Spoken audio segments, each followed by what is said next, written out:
शुक्लाम्बरधरं विष्णुं शशिवर्णं चतुर्भुजं प्रसन्नवदनं ध्यायेत् सर्वविघ्नोपशान्तये। गुरुर्ब्रह्मा गुरुर्विष्णुः गुरुर्देवो महेश्वरः गुरुः साक्षात् परं ब्रह्म तस्मै श्रीगुरवे नमः। व्यासाय विष्णुरूपाय व्यासरूपाय विष्णवे नमो वै ब्रह्मनिधये वासिष्ठाय नमो नमः। कूजन्तं राम रामीति मधुरं मधुराक्षरम् आरुह्य कविताशाखां वन्दे वाल्मीकिकोकिलं। श्रुतिस्मृतिपुराणानाम् आलयं करुणालयं नमामि भगवत्पादशङ्करं लोकशङ्करं। वागर्धाविव सम्पृक्तौ वागर्धप्रतिपत्तये जगतः पितरौ वन्दे पार्वतीपरमेश्वरौ। सूक्तिं समग्रयितुनः स्वयमेव लक्ष्मीः श्रीरङ्गराजमहिषी मधुरैः कटाक्षैः। वैदग्ध्यवर्णगुणगुम्भनगौरवैर्यां कण्डूलकर्णकुहराः कवयोधयन्ति। हैमोर्ध्वपुण्ड्रमजहन्मकुटं सुनासं मन्दस्मितं मकरकुण्डलचारुगण्डं बिम्बाधरं बहुलदीर्घकृपाकटाक्षं श्रीवेङ्कटेशमुखमात्मनि सन्निधत्ताम्। विमलपटी कमलकुटी पुस्तकरुद्राक्षशस्तहस्तपुटी कामाक्षी पक्ष्मलाक्षी कलितविपञ्ची विभासि वैरिञ्ची। मनोजवं मरुततुल्यवेगं जितेन्द्रियं बुद्धिमतां वरिष्ठं वातात्मजं वानरयूथमुख्यं श्रीरामदूतं शिरसा नमामि। आपदामपहर्तारं दातारं सर्वसम्पदां लोकाभिरामं श्रीरामं भूयो भूयो नमाम्यहम्। हरि ओं। परमेश्वर స్వరూపైన సభకి నమస్కారం. మనకి సాధారణంగా వాడుకలో యజ్ఞము అనేటటువంటి మాట పరిచయంగానే ఉంటుంది. భగవంతుడికి ఇచ్చేటటువంటి నివేదన ఏది ఉంటుందో దాన్ని రెండు రకాలుగా ఇస్తారు.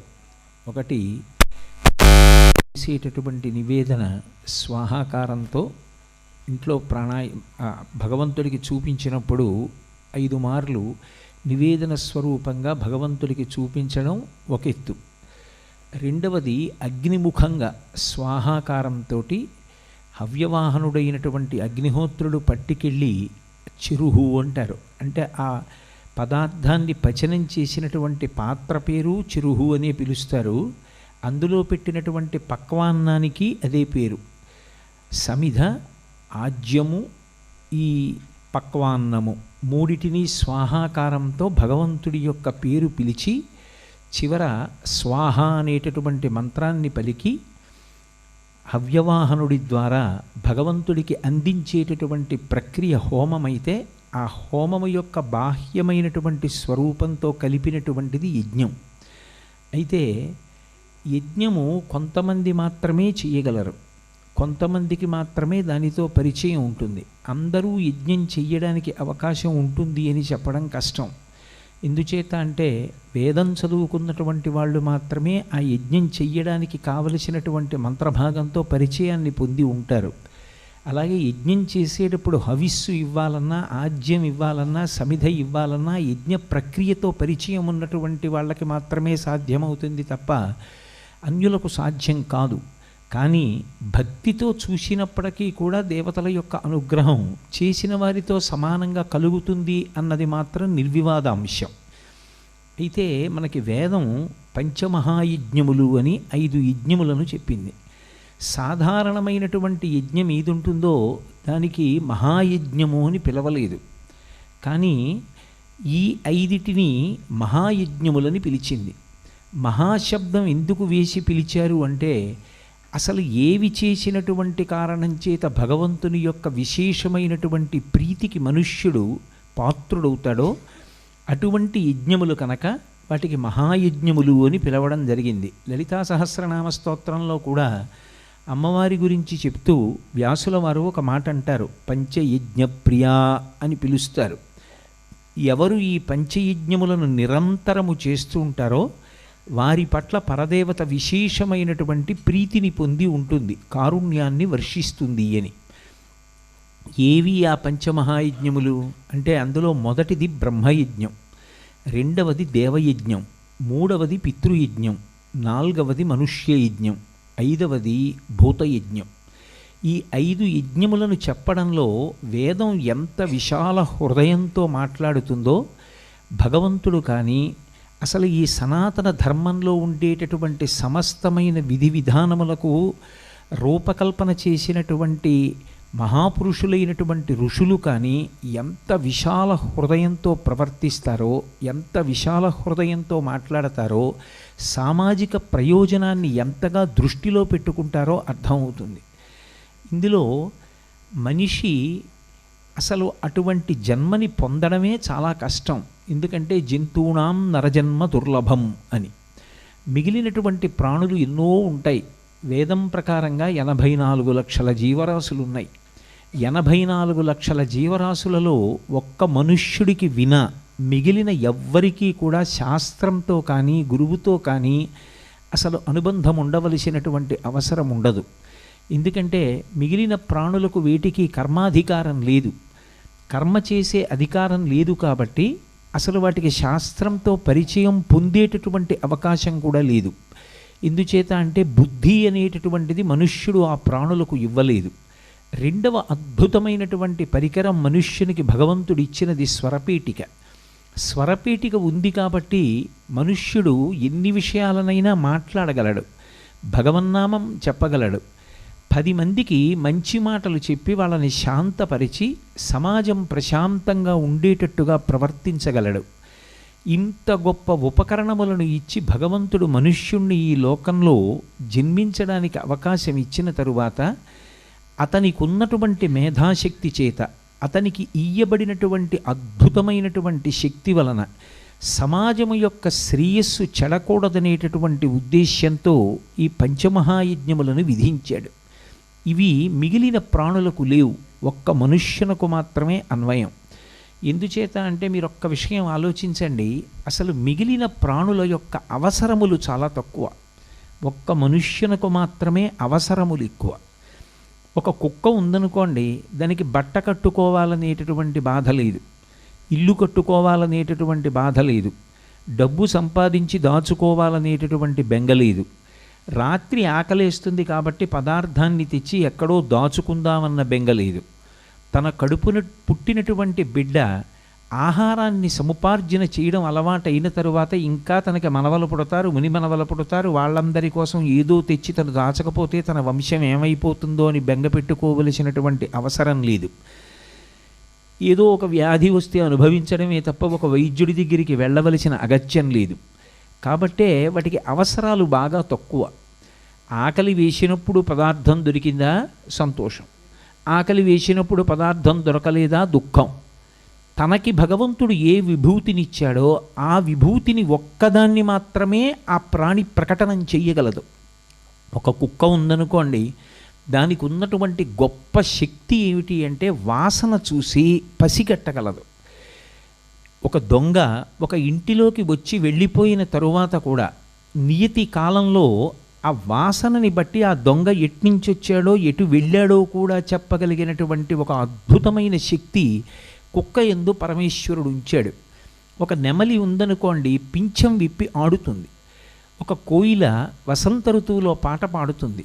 కానీ మనుష్యునికి ఉన్న గొప్పతనం ఏమిటంటే మిగిలిన ప్రాణులలో ఏ విభూతులు భగవంతుడు ఉంచాడో ఆ విభూతులనన్నింటినీ కూడా తన కొరకు వాడుకోగలిగినటువంటి శక్తి మనుష్యునకున్నది. ఒక ఏనుక్కి దంతం ఉంటే దాన్ని పీకి తెచ్చి బొమ్మ చేసుకుని ఇంట్లో పెట్టుకుంటాడు. ఒక నెమలి పింఛం విప్పి ఆడుతుంది అని తెలిసి ఆ నెమలి పింఛం విప్పి ఆడుతున్న సమయంలో తాను వెళ్ళి చూసి సంతోషం పొందుతాడు. వసంత ఋతువులో తెల్లవారుజామున మామిడి చెట్టు మీద కోయిల వాలి పాట పాడుతుందని తాను ఎదురు చూసి ఆనందిస్తాడు. ఒక గాడిద బరువులు మొయ్యగలదు అని తెలుసుకుని గాడిద మీద బరువులు పెట్టి చిట్ట చివర అది చూసేటట్టుగా ఒక తేలిక బట్ట తెచ్చి దులిపి దాని వీపు మీద వేసి అది ఏ బరువులు మొయ్యట్లేదన్న భ్రాంతి కల్పించి దానిని వాడుకోగలడు. డెక్కలు చీలి ఉండనటువంటి గుర్రం కొండలెక్కగలదు కాబట్టి దాని మీద ఎక్కి కూర్చుని కొండలెక్కగలడు. చేపల నీటిలో ఈదలేకపోయినా ఓడ ఎక్కి ప్రయాణం చేయగలడు. పక్షిలా ఆకాశంలో ఎగరలేకపోయినా విమానం ఎక్కి విహరించగలడు. కానీ మిగిలిన ప్రాణులు మాత్రం తమకి భగవంతుడు ఏ విభూతినిచ్చాడో ఆ విభూతిని ఒక్కదాన్నే ప్రకటనం చేస్తాయి తప్ప మిగిలిన ప్రాణులకు ఉన్నటువంటి విభూతిని తనదిగా వాడుకో. అలా వాడుకునే అధికారం, అపారమైనటువంటి శక్తి విస్ఫోటన కేంద్రం ఎవరు అంటే మనుష్య ప్రాణి ఒక్కడే. అయినప్పుడు ఆ మనుష్యునికే సమాజ హితాన్ని చూడవలసినటువంటి కర్తవ్యం కూడా ఉంది. సమాజంలో ఉన్నటువంటి ప్రతి వస్తువుని, దానికి ఉన్నటువంటి గొప్పతనాన్ని తెలుసుకుని వాడుకోగలగడం మనిషి యొక్క శక్తి అయితే, ఆ సమాజాన్నంతటినీ రక్షించవలసిన అవసరం కూడా మనిషికి ఉంది. బహుశः ఈ మధ్యకాలంలో మాట్లాడుతున్నటువంటి ఈ సామాజిక కర్తవ్యాన్ని వేదకాలంలో ఋషులు ఎప్పుడో గుర్తించి పంచమహాయజ్ఞాలుగా మనుష్యునకు విధించారు. అంటే ప్రకృతి సమతౌల్యానికి కానీ, సమస్త ప్రాణుల యొక్క హితాన్ని కానీ ఋషులు, వేదము, సనాతన ధర్మము ఎంత ప్రాచీన కాలంలో గుర్తించాయో, మనుష్యుని యొక్క జీవన విధానం మీద ఎంత నియంత్రణ ఉండవలసిన అవసరాన్ని విధించాయో మనకి ఈ పంచమహాయజ్ఞముల గురించి తెలుసుకున్నంత మాత్రం చేత అవగతమై ఋషుల యొక్క విశాల హృదయానికి నమస్కరించకుండా ఉండలేం. అన్నిటికన్నా మొట్టమొదటి యజ్ఞం ఏది అంటే బ్రహ్మయజ్ఞం. బ్రహ్మయజ్ఞము అన్న మాటకు అర్థం అసలు ప్రమాణవాక్కు తెలిసి ఉండాలి. నేను కొత్తగా ఒక ఊరు వెళ్ళాను అనుకోండి, ఆ ఊరిలో పాటించవలసిన నియమాలు ఏమిటి? ఆ ఊళ్ళో ఎడం చేతి వైపు నడవాలా, కుడి చేతి వైపు నడవాలా? ఆ ఊళ్ళోకి వెళ్ళినప్పుడు ఎలా ప్రవర్తించాలి? అక్కడ ఎటువంటి బట్ట కట్టుకుని తిరుగుతూ ఉంటారు?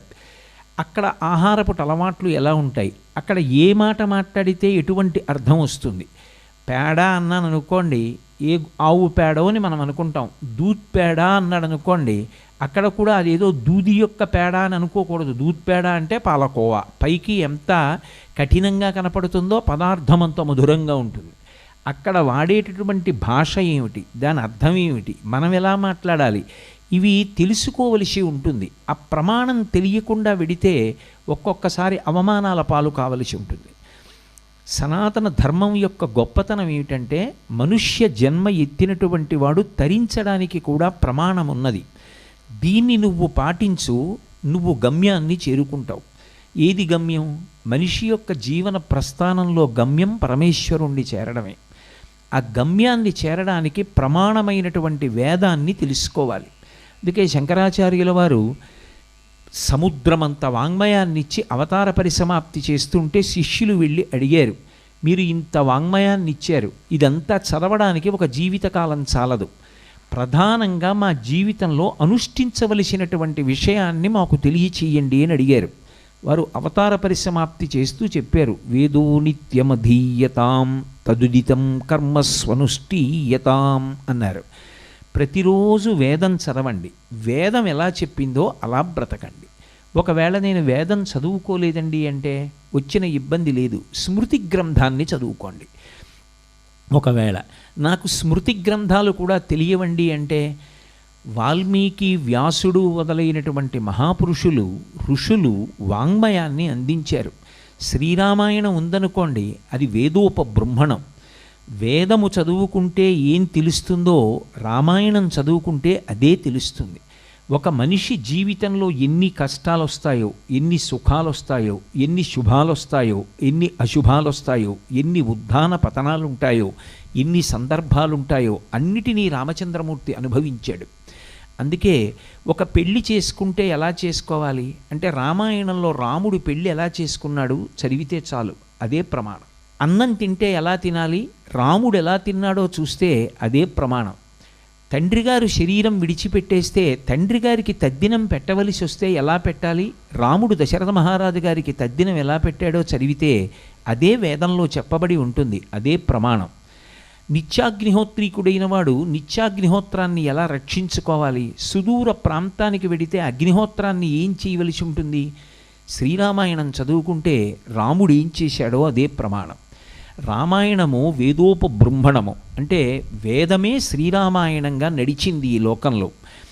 రామాయణ గ్రంథం కూడా ఇంట్లో లేదనుకోండి, రామాయణం 7 కాండల పుస్తకాలు ఇంట్లో లేవనుకోండి, ఏదో మనిషి జీవితంలో పెద్ద లోటు ఉన్నట్టే. ఇన్ని చదువుకున్న వాళ్ళం కనీసం రామాయణంలో ఒక్కొక్క శ్లోకమైన కనీసం ఒక సర్గ అయినా చదువుకోవడం నేర్చుకోవాలి. ప్రతిరోజు వాటిని చదువుతుంటే రాముడు ఇలా ప్రవర్తించాడు కాబట్టి మనం కూడా ఇలా ప్రవర్తించాలి. ధర్మం అనేటటువంటి దాన్ని అనుష్ఠించనప్పుడు ఇక మనిషి జీవితానికి మిగిలినటువంటి ప్రాణుల జీవితానికి పెద్ద వ్యత్యాసం లేకుండా పోతుంది. కాబట్టి ప్రమాణ గ్రంథమైనటువంటి వేదం నాకు తెలియకపోవచ్చు, వేదం చదువుకుని వేదార్థాన్ని చెప్పగలిగితే అంతకన్నా గొప్ప విషయం ఇంకొకటి ఉండదు. ఒకవేళ వేదం చదవకపోతే కనీసం శ్రీరామాయణం చదవాలి. తన బిడ్డలకి చెప్పేటప్పుడు తండ్రితనానికి ఉన్నటువంటి గొప్పతనం ఎక్కడ అంటే, తన బిడ్డలతో కలిసి భోజనం అయిన తర్వాత కూర్చున్నప్పుడైనా ఒరే రామాయణంలో ఒక శ్లోకం ఉంటుందిరా అద్భుతం అని తండ్రి ఒక్క శ్లోకాన్నైనా చెప్పగలగాలి, ఒక సందర్భాన్ని చెప్పగలగాలి. శ్రీరామాయణంలో రాముడు ఇంత కష్టం వచ్చినప్పుడు ఎంత గొప్పగా మాట్లాడాడురా. రాముడు తన మాట అతిక్రమించినటువంటి లక్ష్మణస్వామి వచ్చి మాట్లాడితే ఎంత గొప్పగా విని ఆలోచించాడురా. రాముడు చేసినటువంటి పని తన బిడ్డలతో పంచుకుంటే, తన కుటుంబంతో పంచుకుంటే ఇక మళ్ళీ కొత్తగా వేదం పిల్లలకి చెప్పవలసిన అవసరం, నేను కోల్పోయానని బెంగపెట్టుకోవలసిన అవసరం ఉండదు. ధర్మం అంటే ఏమిటో తెలుస్తుంది. ఓ ఇలా ఉండాలన్నమాట ప్రవర్తన. మీరు ఒక్కటి ఆలోచించండి.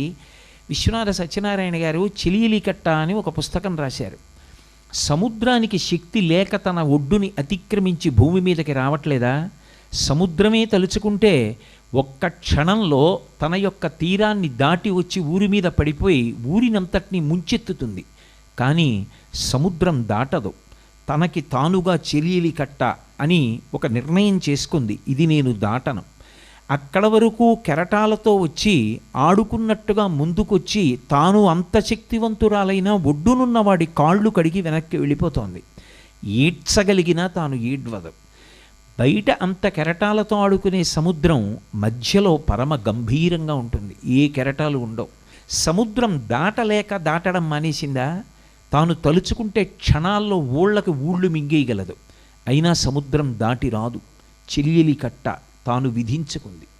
పురుషుడు ఎంత శక్తివంతుడు కానివ్వండి, తనకొక చెలియలి కట్ట ఉండాలి.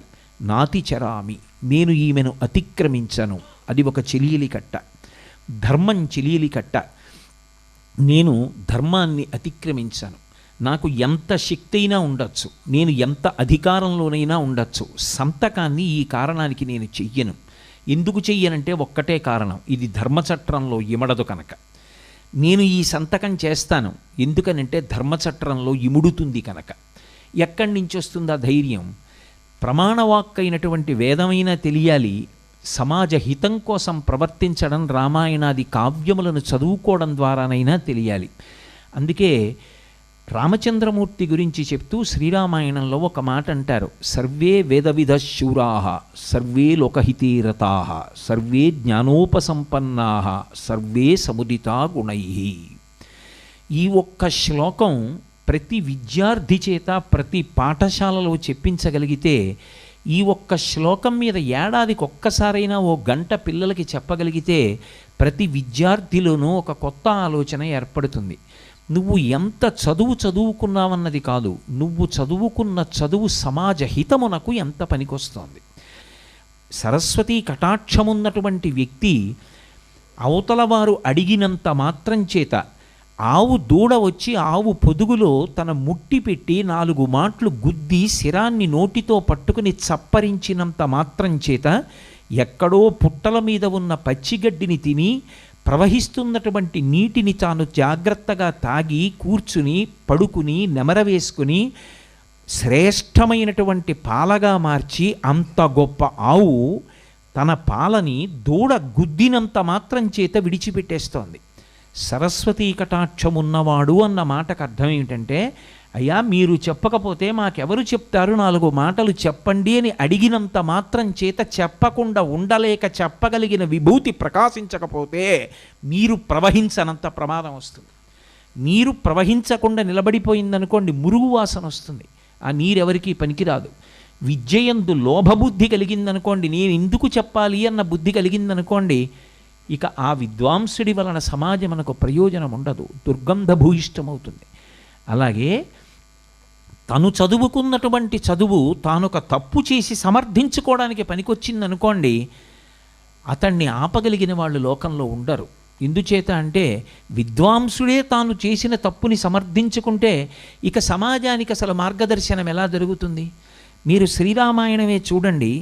తండ్రి బిడ్డన్ని కూర్చోపెట్టుకుని, నాన్న ఎంత చదువుకో, నువ్వు తప్పు చేసినప్పుడు ఒక్క మాట నువ్వు చెప్పగలగాలి, నాన్నగారు క్షమించండి, నిజమే నా వలన పొరపాటు జరిగింది అని అనగలిగితే అది సంస్కారం.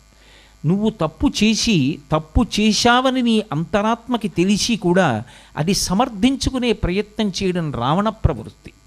ఎందుచేత అంటే సీతమ్మని అపహరించి తీసుకొచ్చి సీతమ్మతో మాట్లాడుతూ, నేనేం తప్పు చేశాను? స్వధర్మో రక్షసాం భీరు సర్వధైవన సంశయ గమనం వా పరస్త్రీణాం హరణం సంప్రమథ్యవా. ఇది రాక్షస ప్రవృత్తి. తాను పుట్టినది విశ్వవసో బ్రహ్మకుమారుడిగా పుట్టాడు, బ్రహ్మవంశంలో పుట్టాడు. రాక్షస ధర్మం, నాకు ఇష్టం వచ్చినది ఎత్తుకొస్తాను, నిన్ను ఎత్తుకొచ్చాను కాబట్టి నా ధర్మం నేను పాటించా, నేనెంత ధర్మాత్ముడిని, నన్ను అధర్మాత్ముడు అంటావే అంటే తాను తప్పు చేసి అది తప్పు కాదు ఒప్పు అని తన యొక్క శక్తి చేత తన వాగ్వైభవం చేత సమర్థించుకునే ప్రయత్నం చేశాడు. 10 తలలైనా నిలబడ్డాయా? అదే రాముడి వలన ఒక్క దోషం జరిగిందనుకోండి, నన్ను క్షమించండి అని అడగడానికి రాముడు ఒక్క క్షణం వెనకాడాడు. ఇది మనిషి జీవితానికి ఉండవలసిన లక్షణం. ఏది ప్రమాణం? నేను దేన్ని బట్టి బ్రతకాలి? ఏదో ఒక ప్రమాణం లేకపోతే, ఎవరికో ఒకరికి లొంగకపోతే అసలు ఆ జీవితానికి ఎక్కడ అభ్యున్నతి ఉంటుంది? ఎవరికో ఒకరికి వశపడాలి. అది శాస్త్రం మనకు వశపడమని చెప్తుంది. తస్మాత్ శాస్త్రం ప్రమాణంతే కార్యాకార్య వ్యవస్థితౌ అంటాడు గీతాచార్యుడు. నేను ఈ పని చేస్తున్నాను, ఎందుకు చేస్తున్నాను? శాస్త్రం అంగీకరించినది కనుక. ఈ పని నేను ఇలా చెయ్యాలా అలా చెయ్యాలా? నా బుద్ధి కాదు, శాస్త్రం ఇలా చెయ్యమని చెప్పింది కాబట్టి ఇలాగే చేస్తాను. శాస్త్రాన్ని బట్టి చెయ్యి. రామరాజ్యం అని ఒక మాట అంటూ ఉంటారు. రామరాజ్యం అంటే రాముడు పరిపాలించినప్పుడే రామరాజ్యం వస్తుంది అని నేను అన్నాను అనుకోండి, మళ్ళీ రామావతారం వస్తేనే రామరాజ్యం వస్తుంది. ఎవరో ఒకరు పరిపాలించినప్పుడు రామరాజ్యం రాదు. కాదు, రాముడు ఏది ప్రమాణంగా పాటించి రాజ్యం చేస్తే రామరాజ్యం అయిందో అలా ప్రమాణంగా నువ్వు పాటించగలిగి రాజ్యం చేయగలిగితే అది రామరాజ్యం అవుతుంది. అన్నప్పుడే మళ్ళీ రామరాజ్యం రాగలదు. రాముడు శాస్త్రాన్ని ప్రమాణం చేసుకున్నాడు.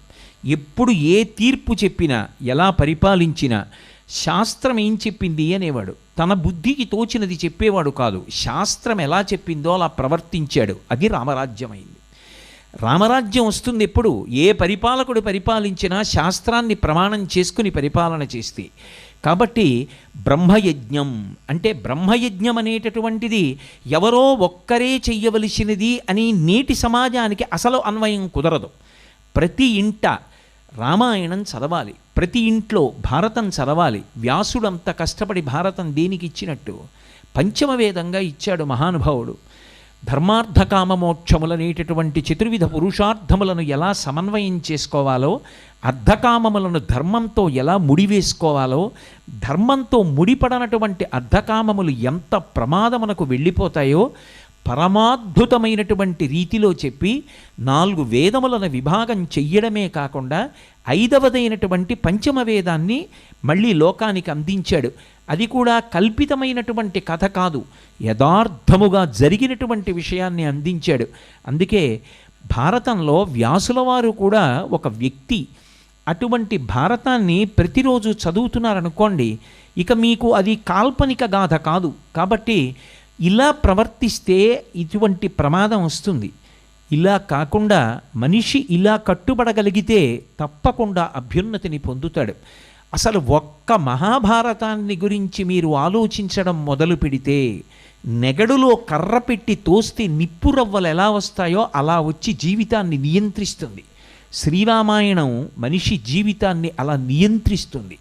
వ్యాసుడిచ్చినా వాల్మీకి ఇచ్చినా ఆయన పంచమవేదంగా ఇచ్చాడు. అందరూ వేదం చదవలేరు కాబట్టి భారతం చదువుకుని ప్రవర్తిస్తారని. వాల్మీకి మహర్షి రామాయణాన్ని ఎందుకు ఇచ్చారంటే వేదోపబృంహణంగా ఇచ్చారు. నువ్వు కథాభాగంగా చదువు, రాముడు ఏం చేశాడన్నది చదువు. రాముడు అరణ్యవాసంలో ఉన్నాడు.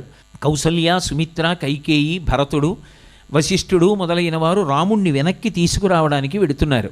వెడుతుండగా రాముడు దశరథ మహారాజు గారు మరణించారనేటటువంటి మాట మొదట భరతుడి వలన విన్నాడు. ఇంకా వీళ్ళు వెళ్ళలేదు రాముడు ఉన్న చోటికి, ఎందుకంటే ఆ మార్గం అంతా చాలా సంక్లిష్టంగా ఉంది, అది పర్వతాలతో కూడి ఉంది. పెద్దవాళ్ళు అసలే భర్త శరీరం విడిచిపెట్టి ఉన్నాడు, దుఃఖంతో ఉన్నారు, మానసికంగా శరీరంగా కుంగిపోయి ఉన్నారు. మెల్లమెల్లగా వెడుతున్నారు. ఈలోగా రాముడు భార్యతో కలిసి స్నానం చేసి ధర్మోదకాలిచ్చి తండ్రికి పిండ ప్రదానం చేశాడు. తండ్రి వెళ్ళిపోయాడన్న వార్త తెలిసింది కాబట్టి వెడుతున్న కౌసల్యకి దర్భల యొక్క కొసల మీద పెట్టబడిన గారపిండి ముద్దలు కనబడ్డాయి. కౌసల్య గుండెలు బాదుకుని ఏడుస్తూ అంది, నా కొడుకు ఇప్పుడు గారపిండి ముద్దలు తింటున్నాడనమాట. ఎక్కడో అయోధ్యానగరంలో ఉండి గొప్ప గొప్ప మధుర పదార్థములు తినవలసిన వాడు అన్ని వేళలా ఆహారం దొరకదు కాబట్టి గార చెట్టు యొక్క బెరడు తీసుకొచ్చి ఎండబెట్టి పిండి చేసుకుని నిలవ చేసుకుని దాంట్లో నీళ్లు పోసుకుని ఆ ముద్దలు తింటున్నాడనమాట. ఎందుచేత కర్త తాను ఏది తింటున్నాడో తద్దినంలో దాన్ని వాడాలి. అప్పటికి రాముడు గారపిండి ముద్ద మాత్రమే తింటున్నాడు. అందుకే మా నాన్నగారు చక్రవర్తి మీరు ఆ సంబారాలు తిండి ఈ సంబారాలు తిండి అనలేదు, తాను తినే గారపిండి ముద్దలతోటే తద్దినం పెట్టాడు. ఒక గృహప్రవేశం చెయ్యవలసి వస్తే గృహప్రవేశం ఎందుకు చెయ్యాలో, వాస్తుహోమం ఎందుకు చెయ్యాలో పర్ణశాల కట్టి లోపలకెడుతూ రాముడు చెప్తాడు. రామాయణాన్ని జాగ్రత్తగా చదువుకుంటే అసలు ప్రయాణం ఎలా చెయ్యాలో, వాహనం ఎలా ఎక్కాలో, ఎలా దిగాలో, భార్య ముందు నడవాలా, భర్త ముందు నడవాలా, దిగబెడితే భార్య ఎంత దూరం వచ్చి దిగబెట్టాలి, ఎప్పుడు ఏడవకూడదు, ఎప్పుడు ఏడుస్తూ ప్రదక్షిణం చేయకూడదు, ఏం చేస్తే ఏ ప్రమాదం వస్తుంది, వేదంలో చెప్పబడినటువంటి సమస్త విషయములు ఆచారకాండ దగ్గర నుంచి ప్రతి విషయాన్ని రామచంద్రమూర్తి ఆచరించి చూపించాడు రామాయణంలో. ఆ శ్రీరామాయణం చదువుకున్నారనుకోండి, అందరి యొక్క బుద్ధులు నియంత్రింపబడతాయి. ఎంత శక్తి కలిగిన వాడైనా సమాజ హితం కోసం బ్రతకడం నేర్చుకుంటాడు. తన తల్లిని గౌరవించడం, తన తండ్రిని గౌరవించడం, తన తోబుట్టువుల్ని గౌరవించడం, పెద్దల్ని గౌరవించడం, సమాజం పట్ల కర్తవ్యత నిష్ఠతో ప్రవర్తించగలగడం చేత కానప్పుడు చిలీలి కట్ట దాటినటువంటి సముద్రమైపోతుంది. అందుకే బ్రహ్మయజ్ఞము అని, అది యథార్థమునకు వేదం చదువుకున్న వాళ్ళు వేదార్థాన్ని చెప్పాలని ప్రతిపాదన చేసిన ప్రతి ఇంటా కూడా రామాయణ భారత భాగవతాది గ్రంథములను ఇంట్లో ఉంచుకుని ప్రతిరోజు చదివి కనీసం ఒక్క పద్యం అయినా సరే, పద్యం చెప్పలేకపోతే పద్యం నచ్చింది, పద్యంలో ఫలానా విషయం ప్రతిపాదింపబడింది, ఎంత గొప్ప విషయాన్ని ప్రతిపాదించారు అని ఆ పద్యం గురించో శ్లోకం గురించో తన వారితో ముచ్చటించగలగాలి. అసలు ఇంటి యజమానికి లేని అనురక్తి బిడ్డడికి ఎందుకు కలుగుతుంది? ఒక ఇంటి యొక్క వైభవం ఆ ఇల్లు ఎంత గొప్పగా కట్టారన్న దాన్ని బట్టి ఉండదు. ఇంట్లోకి వెళ్ళి 2 గదులు తిరిగితే ఎదురుగుండా రామాయణం 7 కాండలు లేకపోతే, భారతం లేకపోతే, భాగవతం లేకపోతే, తల్లిదండ్రుల యొక్క చిత్తరువులు లేకపోతే, తన ముత్తాత పేరు తనకి తెలియకపోతే, తన సోదరుడితో తాను మాట్లాడనంటే ఆ వ్యక్తి యొక్క సంస్కారం ప్రశ్నార్థకమవుతుంది. బ్రహ్మయజ్ఞం ద్వారా మనిషిగా బ్రతకడానికి ప్రమాణవాక్కుతో పరిచయాన్నిచ్చి బుద్ధిని నియంత్రించి చిలియలి కట్ట దాటకుండా ఎవరికి వారు నియంత్రణలో ఉండి సమాజ హితము కొరకు బ్రతకడాన్ని నేర్పుతుంది. అందుకే అది సామాన్యమైన యజ్ఞము కాదు, మహాయజ్ఞము. దానికి భగవంతుడు ఎక్కువ ప్రీతి పొందుతాడు. ఒక యజ్ఞం చేస్తే పొందే ప్రీతి కన్నా ఏ ఇంట రామాయణం ఉంటుందో, ఏ ఇంట రామాయణం ఒక్క పుట అయినా చదువుతారో, ఏ ఇంట రామాయణం గురించి మాట్లాడతారో, ఏ ఇంట రామాయణం పట్ల గౌరవం ఉందో, ఏ ఇంట భారతాన్ని గౌరవిస్తారో, ఏ ఇంట్లో వ్యాసుడి చిత్తరు ఉంటుందో, ఏ ఇంట వ్యాసుడికి నమస్కారం ఉంటుందో. వ్యాసుడంటే ఎవరండి అని అడిగినప్పుడు నన్ను క్షమించండి, ఎంతటి మహదైశ్వర్య సంపన్నుడైన స్నేహం చేయడం కొంచెం కష్టం. వ్యాసుడే తెలియకపోతే ఇక ఏమని స్వతంత్రించగలం అటువంటి వ్యక్తితో? వ్యాసుడంటే తెలియకపోతే, వాల్మీకి అంటే బిడ్డలకి తెలియకపోతే, అది చెప్పవలసిన కర్తవ్యాన్ని తల్లిదండ్రులే మరిచిపోతే ధర్మం ఎలా నిలబడుతుంది? వృద్ధాశ్రమాలు రోజురోజుకి పెరిగిపోతున్నాయి, తల్లిదండ్రుల్ని తీసుకెళ్ళి అందులో పెట్టేస్తున్నారంటే పిల్లలకి మనం నేర్పంది ఎక్కడి నుంచి వస్తుంది పిల్లలకి? కాబట్టి ఏదో మొన్న నేను ఏదో ఒక సభలో ఉన్నప్పుడు లబ్ధప్రతిష్ఠుడైనటువంటి వ్యక్తి ఒక ఆయన మాట్లాడుతూ ఒక మాట అన్నాడు. ఏదో ఒక వృద్ధాశ్రమంలో తల్లిగారు బాగా పెద్దదైపోయిన తర్వాత కొడుకు వస్తే ఆ తల్లిగారు అడిగిందిట, ఒరే ఒక్క 10 సీలింగ్ ఫ్యాన్లు తెప్పించి అన్ని గదుల్లో వేయించరా, నా స్నానం చేసే గదిలో గీజర్ ఒక్కటి వేయించరా అని అడిగిందిట. అమ్మా ఇన్నేళ్ళు అయిపోయింది నువ్వు అడగలేదు, ఇవాళ అడుగుతున్నావు కొత్తగా సీలింగ్ ఫ్యాన్ వేయించమని గీజర్ వేయించమని. తప్పకుండా వేయిస్తాను కానీ ఇవాళ అడిగావేమమ్మా అని అడిగట. పెద్దదాన్ని అయిపోయాను కదరా, నేను వెళ్ళిపోతాను, నీ కొడుకులు నిన్ను ఇక్కడికే పంపిస్తారు కదా, వేడి నీళ్లు లేకుండా స్నానం చేయలేవు, సీలింగ్ ఫ్యాన్ లేకపోతే పడుకోలేవు, నీ గురించి అడిగాను రా అందిట తల్లి.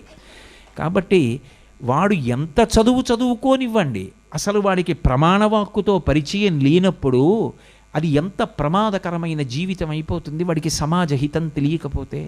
అందుకే బ్రహ్మయజ్ఞం చెయ్యమని మొదటి యజ్ఞంగా శాస్త్రం దాన్ని చెప్తుంది. అది మామూలు యజ్ఞం కాదు, మహాయజ్ఞం అది. అంటే అది ఎక్కడ జరుగుతోందో అక్కడ పరదేవత విశేషమైనటువంటి ప్రీతి పొందుతుంది. భగవంతుడు అంత ప్రీతి పొందుతాడు. ఒకవేళ నాకు రామాయణం చదవడం రాదండి, బహుశా ఈ సభలో అలా అనగలిగినటువంటి వారు ఎవరూ లేరు. ఒకవేళ రామాయణం చదవడం రాదండి అంటావా, రామాయణానికి ఒక పువ్వు వేసి నమస్కారం చేయి చాలు. రామచంద్రమూర్తి లాంటి వాడు ఎవరో ఒకడు నీ వంశంలో పుడతాడు.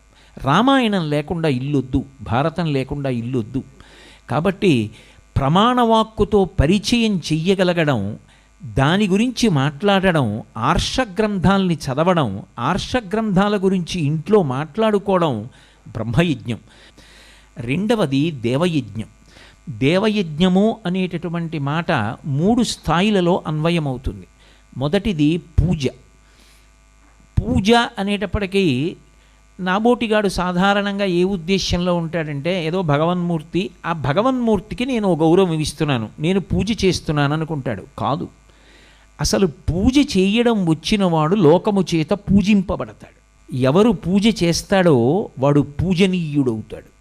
ఎందుచేతనంటారేమో, పూజ అన్న మాటకు అర్థం ఏమిటంటే ఎన్ని తులసి దళాలు తెచ్చారు, ఎన్ని మారేడు దళాలు తెచ్చారన్నది కాదు, ఎంత కృతజ్ఞత ఆవిష్కరించారన్నది ప్రధానం. ఎన్ని సుఖములు అనుభవించనివ్వండి, ఆ సుఖములన్నిటికీ కారణం కేవలముగా 5 ఇంద్రియములు అంతే. ఈ 5 ఇంద్రియములు మనసుతో కలిస్తే సుఖాలన్నీ వస్తాయి.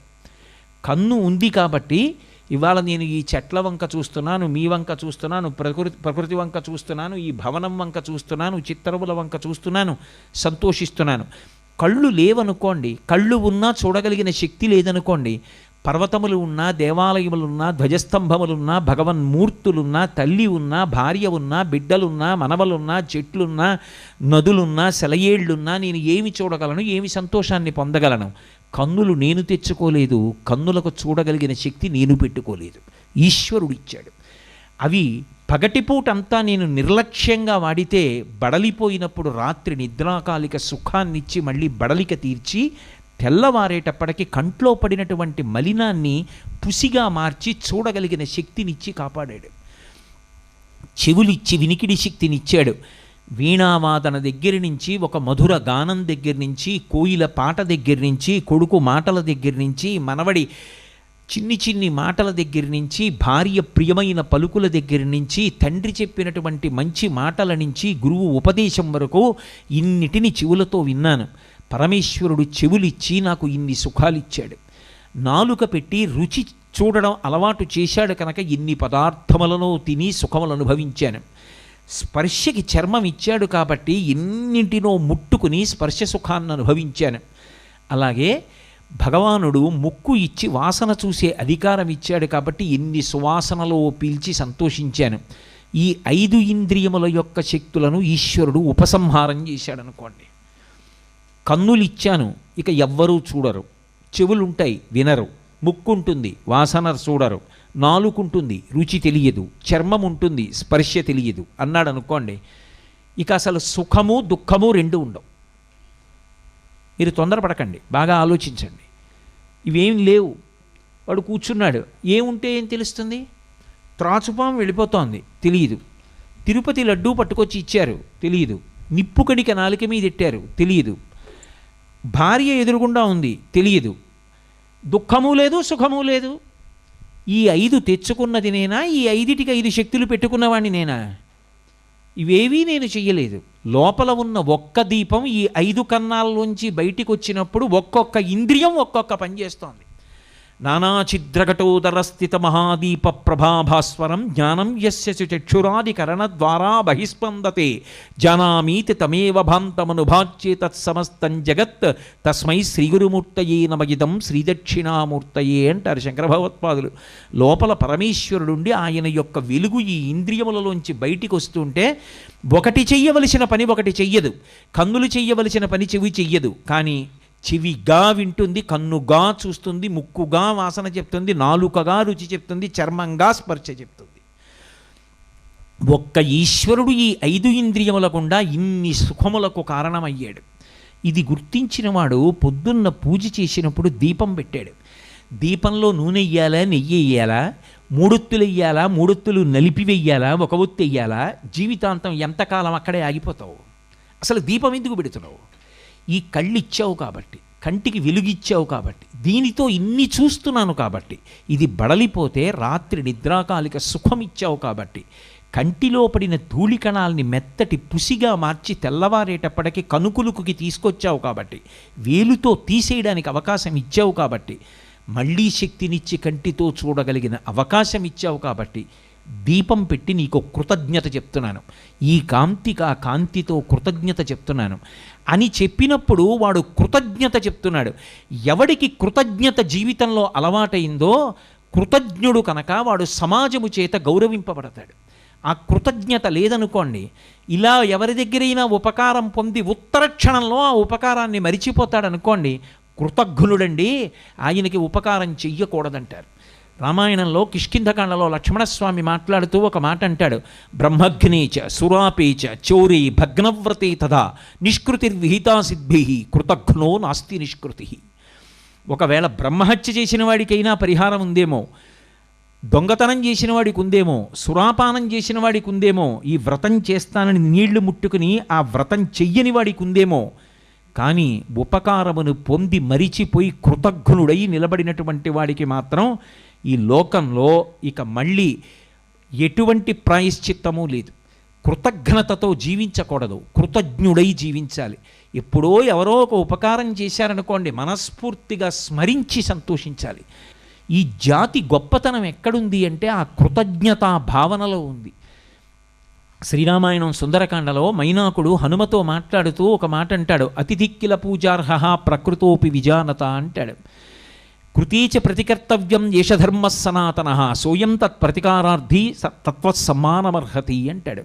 ఉపకారం చేసిన వాడికి తిరిగి ఉపకారం చెయ్యడం ఈ జాతి లక్షణం.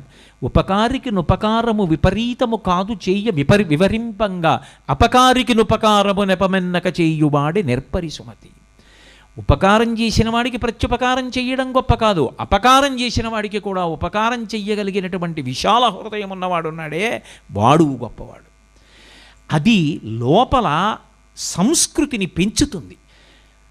ఉపకార బుద్ధితో, కృతజ్ఞతా బుద్ధితో ఒకడు ఉపకారం చేస్తే జ్ఞాపకం పెట్టుకుని 10 మందికి చెప్పి పరమ మర్యాదతో గౌరవంతో మాట్లాడడం ఇంట్లో అలవాటు అవ్వాలి అంటే, ఆ కృతజ్ఞతా స్మరణము ఏర్పడాలి అంటే ఇంట పూజ జరగాలి.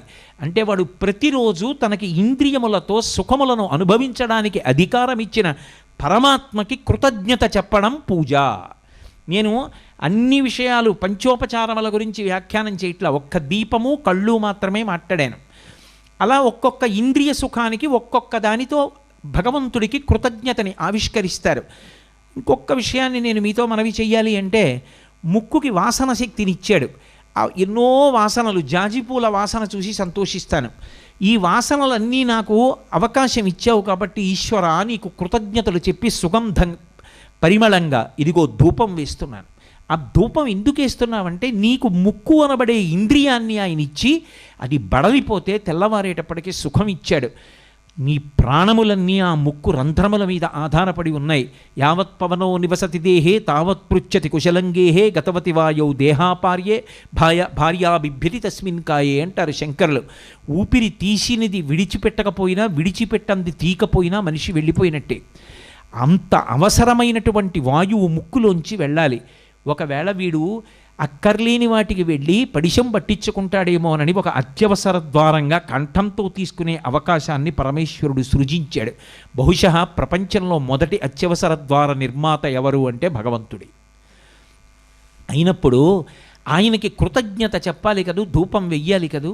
నువ్వు కృతజ్ఞత చెప్పావంటే, నువ్వు పూజ చేశావు అంటే నువ్వు పూజనీయుడవయ్యావు. ఎందుకంటే నీ యందు మంచి గుణములు ప్రకాశించాయి.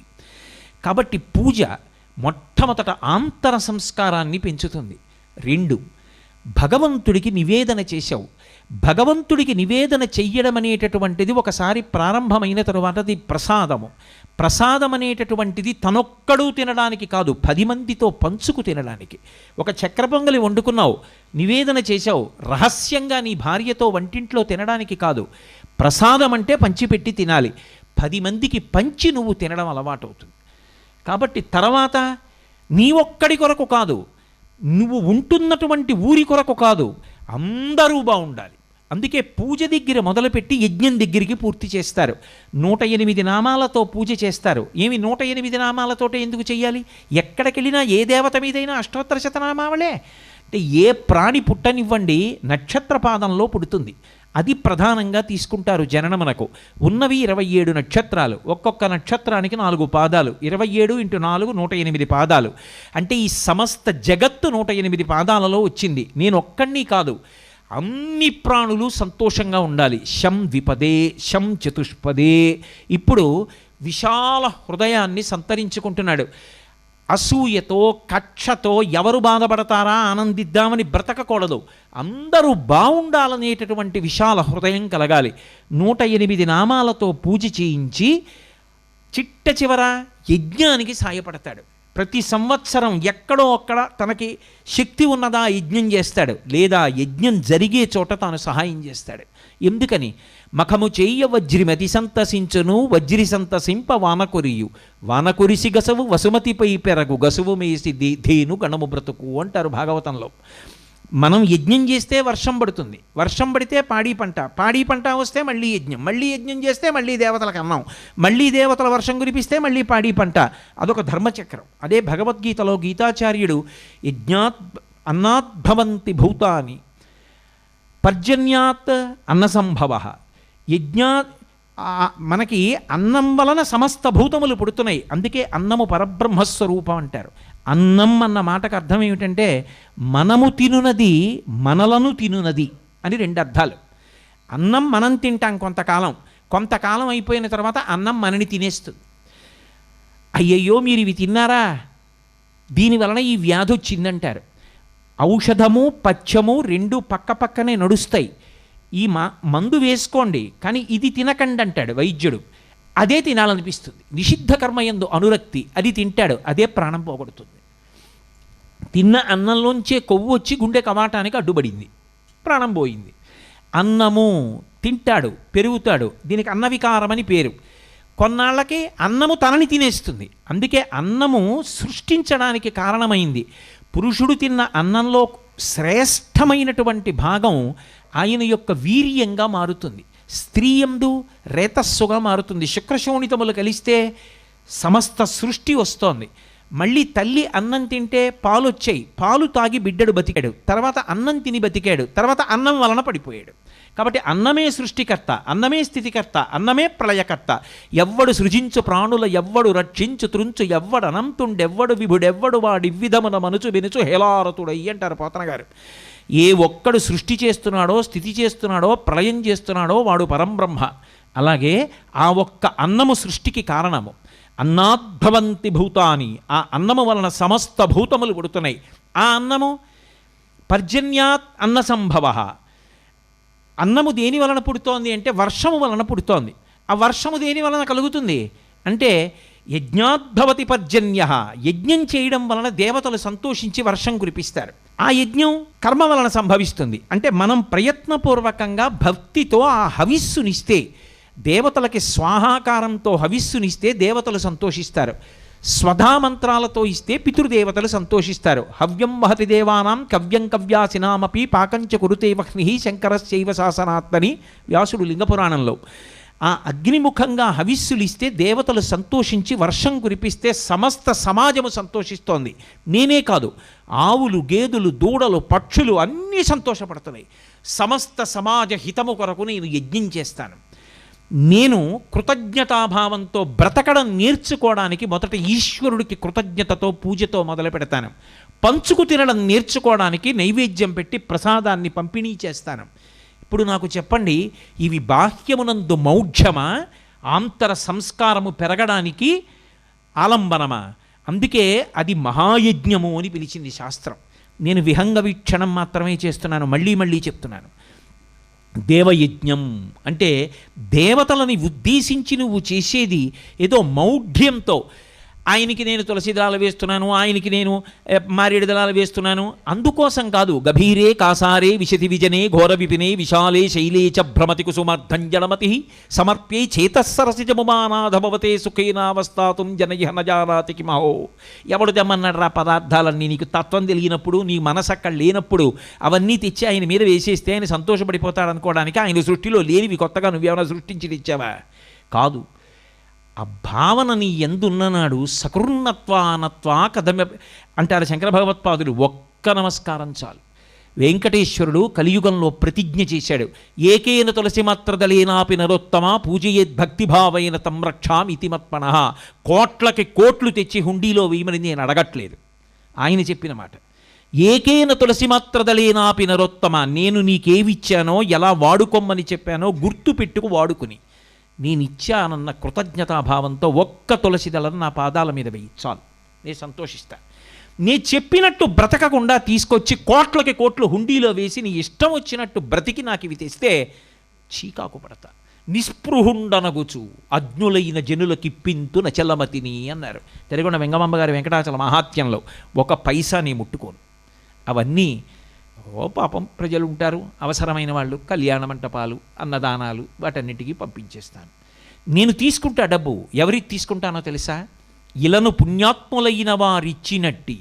పుణ్యాత్ముడైన వాడు, ఆ ధర్మం ఉన్నవాడు, ఆ భక్తి ఉన్నవాడు, నా వల్ల బ్రతుకుతున్నాను, నేనిచ్చాను ఈ ఇంద్రియాలను తెలుసుకున్నవాడు, నియమంతో వాటిని వాడుకుంటున్నవాడు ఎవడున్నాడో, సమాజమునందు నన్ను చూస్తున్నవాడెవడున్నాడో, విశ్వమునందు విశ్వనాథుణ్ణి, లోకమునందు లోకేశ్వరుణ్ణి చూస్తున్నవాడు వచ్చి వేసినటువంటి ఆ అణ చేయి జాపి హుండీలో పట్టుకుని నేను వాడుకుంటాను. ధనదు వడ్డీకిచ్చి వింతలీల చేయుచుండెదననుచు మచికను పలికే అన్నారు వెంగమాంబ గారు. నేను సొంతానికి వాడుకుని ఆ డబ్బుల్లోంచి కుబేరుడికి వడ్డీ కడతాను అన్నాడు. తరిగొండ వెంగమాంబ గారు వెంకటాచల మహాత్యం రాసింది పరమ ప్రమాణ గ్రంథంగా లోకంలో అంగీకరిస్తారు. కాబట్టి ఆంతర సంస్కారాన్ని పెంపొందించడానికి పంచమహాయజ్ఞములలో రెండవది దేవయజ్ఞం. మా అబ్బాయికి తెలుగు పద్యం రాదండి, మా అబ్బాయికి పూజ రాదండి, నేను ఎప్పుడూ పూజ చేయను, మా ఆవిడే చేస్తుందండి. అవి సంతోషంగా తలెత్తి చెప్పవలసిన విషయాలు కాదు, పరమ బాధతో సిగ్గుపడుతూ చెప్పవలసిన విషయాలు. పంచమహాయజ్ఞాలలో ఒకటి చెయ్యట్లేదు అంటే ఆంతర సంస్కారము పెరగడం అంత తేలిక విషయం కాదు. అందుకు దేవయజ్ఞం విధించింది శాస్త్రం. మూడవది పితృయజ్ఞం. పితృయజ్ఞము అంటే యథార్థమునకు ప్రతివారు 3 పుట్టినరోజులు చేసుకోవాలి అని చెప్పింది. ప్రతివారు ఏ వ్యక్తి అయినా సరే 3 పుట్టినరోజులు చేసుకోవాలి. ఒకటి తాను పుట్టినటువంటి రోజు, తాను పుట్టినరోజుని ఉత్సవంగా చేసుకోవాలని చెప్తోంది శాస్త్రం. రెండవ పుట్టినరోజు తన తల్లి పుట్టినరోజు, తండ్రి పుట్టినరోజు. తల్లిగారు ఏ రోజున పుట్టారో ఆ పుట్టినరోజుని ఉత్సవంగా చెయ్యాలి. ఎక్కడో బయట మాత్రమే ప్రవచనాలు తప్ప ఇళ్ళకి వెళ్ళి ప్రవచనాలు చేయడం అలవాటు లేని నేను ఇవాళ ఇక్కడికి వచ్చి ప్రవచనం చేయడానికి అంగీకరించడానికి కారణం ఇవాళ వరప్రసాద్ గారి పుట్టినరోజు. ఆయన ఆ విషయాన్ని దాచి తన పుట్టినరోజుగా కాకుండా మాతృవందనంగా అమ్మ పుట్టినరోజుగా చేసే సంస్కారవంతులు కాబట్టి ఇంటికి వచ్చి ప్రవచనం చేస్తారన్నాను. తన తల్లి పుట్టినరోజు, తన తండ్రి పుట్టినరోజు, తన గురువు పుట్టినరోజు, ఈ 3 పుట్టినరోజులు చేస్తూ తన పుట్టినరోజు చేసుకోవాలి. నిజానికి ఎంతమంది బిడ్డల పుట్టినరోజులు ఉంటాయో అవన్నీ అమ్మ పుట్టినరోజులే. వాళ్ళు పుట్టిన ప్రతిసారి, ఓ కూతురు పుట్టిందనుకోండి, ప్రసవ వేదనలో అమ్మ మళ్ళీ మరణించి పుట్టింది, అందుకే బిడ్డ పుట్టినరోజు అమ్మ పుట్టినరోజు కూడా. అమ్మ పుట్టినరోజు, నాన్న పుట్టినరోజు వాళ్ళు శరీరం విడిచిపెట్టినా ఉత్సవంగా చెయ్యాలి. అలాగే గురువుగారి పుట్టినరోజు, గురువుగారి పుట్టినరోజు వచ్చింది అంటే గురువుగారు కోరుకున్నారని కాదు, ఆ గురువుగారు శరీరంతో ఉన్నారు కాబట్టి ఆయన తన ఊపిరిని పణంగా పెట్టి మనకి మంచి మాటలు చెప్తున్నారు కాబట్టి, ఆ గురువుగారు శరీరం విడిచిపెట్టేస్తే మనకి చెప్పేవాడు లేడు కాబట్టి ఎదురుగుండా తల్లిగా, తండ్రిగా, దైవంగా మహానుభావుడు మనకి శాంతినిచ్చి తిరుగుతున్నాడు. అటువంటి గురువు పూర్ణాయుర్దాయంతో ఉండాలి అని ఆయుష్యహోమం చేయించి గురువుగారి అభ్యున్నతి కొరకు పుట్టినరోజుని ఉత్సవం చేస్తారు. ప్రతి వారు కూడా బ్రతికున్నంత కాలం తల్లిదండ్రుల యొక్క పుట్టినరోజుల్ని నిర్వహించాలి.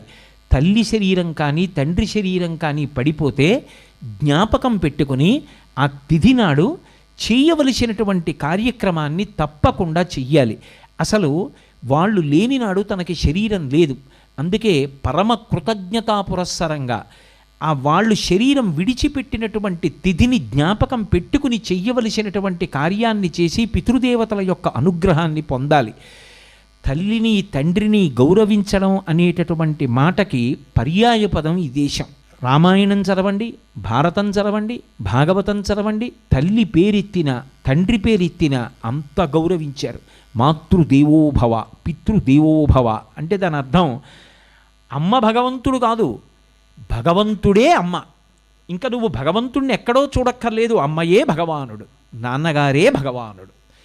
వేదం అంత స్పష్టంగా చెప్తున్నప్పుడు కనీసం తల్లిగారికి తండ్రి గారికి అటువంటి కృతజ్ఞతాభావంతో జీవించలేనప్పుడు వారు శరీరం విడిచిపెట్టిన రోజు జ్ఞాపకం పెట్టుకుని నువ్వు ఆ కార్యక్రమాన్ని చెయ్యలేనప్పుడు, వాళ్ళు వెళ్ళిపోయినప్పుడు నీ ఇంట్లో లోపలికి రాగానే వాళ్ళ చిత్తరువు కనపడనప్పుడు అసలు నువ్వు ఉండడానికి కారణమైన వాళ్ళ మీదే నీకంత కృతజ్ఞతాభావం ఉంటే నిన్ను నమ్మి నీతో స్నేహం నేను ఎలా చెయ్యగలను? ఇంట కనీసం తండ్రి గారి మూర్తి తాతగారి చిత్తరవైనా ఉండక్కల్లా. ప్రవర చెప్పేటప్పుడు లేకపోతే ఓ పెళ్ళవుతుంటే కన్యాదానం చేసేటప్పుడు మీ నాన్నగారి పేరేమిటి, మీ తాతగారి పేరేమిటి, మీ ముత్తాతగారి పేరేమిటి అంటే ఉండండి మా బాబాయ్ గారు ఉన్నారు ఫోన్ చేస్తానండి అంటే ఎంత అన్యాయమైన విషయం. కనీసం 3 తరాల వాళ్ళు పేర్లు తెలియకపోతే ఎలా? కాబట్టి పితృయజ్ఞం అంటే తల్లిదండ్రులు జీవించి ఉన్నప్పుడు అంత మర్యాదతో ప్రవర్తించు. ధర్మం అన్న మాటకు అర్థం ఏంటంటే వాళ్ళు ఎట్లా ప్రవర్తిస్తున్నారని నువ్వు ఆలోచించవద్దు, వాళ్ళు నీకు దైవం అంతే. కాబట్టి నువ్వు వారి పట్ల అంత మర్యాదతో ప్రవర్తించు. ప్రతిరోజు ఉదయం నిద్ర లేవగానే ఒక్కసారి అమ్మ పాదాలకి నమస్కారం చెయ్యి. అమ్మ స్నానం చేసిందా చేయలేదా నీకు సంబంధం లేదు, అమ్మ ఉండడం నీ అదృష్టం అని జ్ఞాపకం పెట్టుకో. ఎందుచేత అంటే భూప్రదక్షిణ షట్కేన కాశీయాత్రాయుతేన చ సేతుస్నానశతైర్యచ్చ తత్ఫలం మాతృవందనే. అమ్మకి ఒక్కసారి పొద్దున్నే నమస్కారం చేసినంత మాత్రం చేత ఈ భూమికి 6 పర్యాయములు ప్రదక్షిణం చేసినట్టు, కాశీయాత్రలు చేసినట్టు, రామేశ్వర దర్శనం చేసినటువంటి ఫలితం తల్లి నమస్కారం చేత పడుతోంది. తల్లి ఎంత వృద్ధురాలైపోనివ్వండి, ఆవిడ ఉండడం నువ్వింత పుణ్యం మూట కట్టుకోవడానికి కారణం. అమ్మ చేతి అన్నం తినడానికి పెట్టి పుట్టాలి. ఎంత వయసు వచ్చినా నేను ఇప్పటికీ మా అమ్మ చేతి అన్నం తింటాను అని చెప్పుకోగలగడం అదృష్టహేతువు. నేను మా అమ్మకి అన్నం పెడుతున్నానడం పరమ దారుణమైనటువంటి సంస్కారం. అమ్మకి అన్నం పెట్టడం ఏమిటి? అమ్మ చేతి అన్నం తింటున్నాను. ఈ వయసులో కూడా మా అమ్మ నాకు వచ్చి ఇంత అన్నం పెడుతుంది, మా అమ్మ వడ్డిస్తుంది వచ్చి, అమ్మ చేతి అన్నం తింటున్నానండి, నా అంత అదృష్టవంతుడు ఎవరను? ఇప్పటికీ మా ఇంటి శుభలేఖ మా నాన్నగారి పేరు మీద ఇస్తారు. మహానుభావుడు మా నాన్నగారు శరీరంతో ఉండడం నా అదృష్టం అను. నీ తండ్రికి నమస్కరించు. రామచంద్రమూర్తి అంటాడు, వాళ్ళకి నేనేమని ఉపకారానికి కృతజ్ఞత చెప్పను?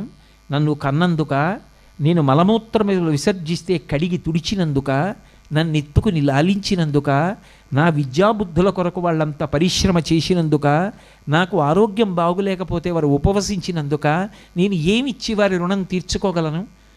నేను మళ్ళీ ఉపకారం చెయ్యలేని వాళ్ళు ఎవరైనా ఉంటే జీవితంలో తల్లిదండ్రులే అంటాడు. ఆ జాతి వారసత్వం మనది. తల్లిదండ్రుల పట్ల ఆ పూజ్య భావనతో బ్రతకగలగాలి. ఎంత వృద్ధాప్యం రానివ్వండి, తల్లిదండ్రులు ఇంకా ఆయుర్దాయంతో ఉండడానికి కారణం కొడుకు కోడల యొక్క ప్రేమే. అది ఈ జాతి గొప్పతనం. కొడుక్కి ప్రేమ ఉండొచ్చు, కానీ నిజానికి ఒక్కొక్క ఇంట్లో వృద్ధులు బ్రతికారంటే దానికి కోడలు కారణం అవుతుంది. నేను ఉపన్యాసాలు చెప్పడానికి ఓ ఊరు వెళ్తుండేవాడిని. ఆ ఊరు పేరు చెప్పారనుకోండి మళ్ళీ గుర్తుపడతారు. అందుకని ఎందుకు మళ్ళీ వాళ్ళ ఇంటికి ఎప్పటికీ కనురాపు కలుగకుండుగాక. ఆ ఇంట్లో 85 సంవత్సరాలు మామగారికి, ఆవిడికి 80 ఏళ్ళు. ఇప్పటికీ ఆయన ఇంత బూందీ లడ్డూయో ఇంత మధుర పదార్థమో భోజనంలో తింటాడు. అన్నిటికన్నా విశేషం ఏమిటంటే ఆ కోడలు అటు ఇటు చూసి మామగారికి పవిటకం గడ్డు పెట్టి ఏదో పెడుతున్నట్టుగా ఇంత వెన్నముద్దేసింది. ఆయన పెరుగు అన్నంలో వెన్నముద్ద నంచుకు తింటాడు. ఆయన నా మీదున్న ప్రేమ చేత నాతో కలిసి భోజనం చేసేవాడు. ఆయన నాతో ఎప్పుడూ భోజనం చేసేసాక వచ్చి కూర్చుంటే పళ్ళెంలో అత్తగారికి మామగారికి తాంబూలాలటకు వచ్చేది కోడలు. ఆయన తాంబూలం వేసుకుని అనేవారు, కోటేశ్వరరావు ఇంకా ఎందుకు బ్రతికున్నానో తెలుసా, ఆ కోడలి వల్లండి అనేవారు. ఒక కోడలు అత్తమామల ఆయుర్దాయాన్ని శాసిస్తుంది. ఆమె ప్రేమ వాళ్ళని బ్రతికిస్తుంది. ఆమె వైముఖ్యం వాళ్ళ ఆయుర్దాయం తీసి చంపేస్తుంది.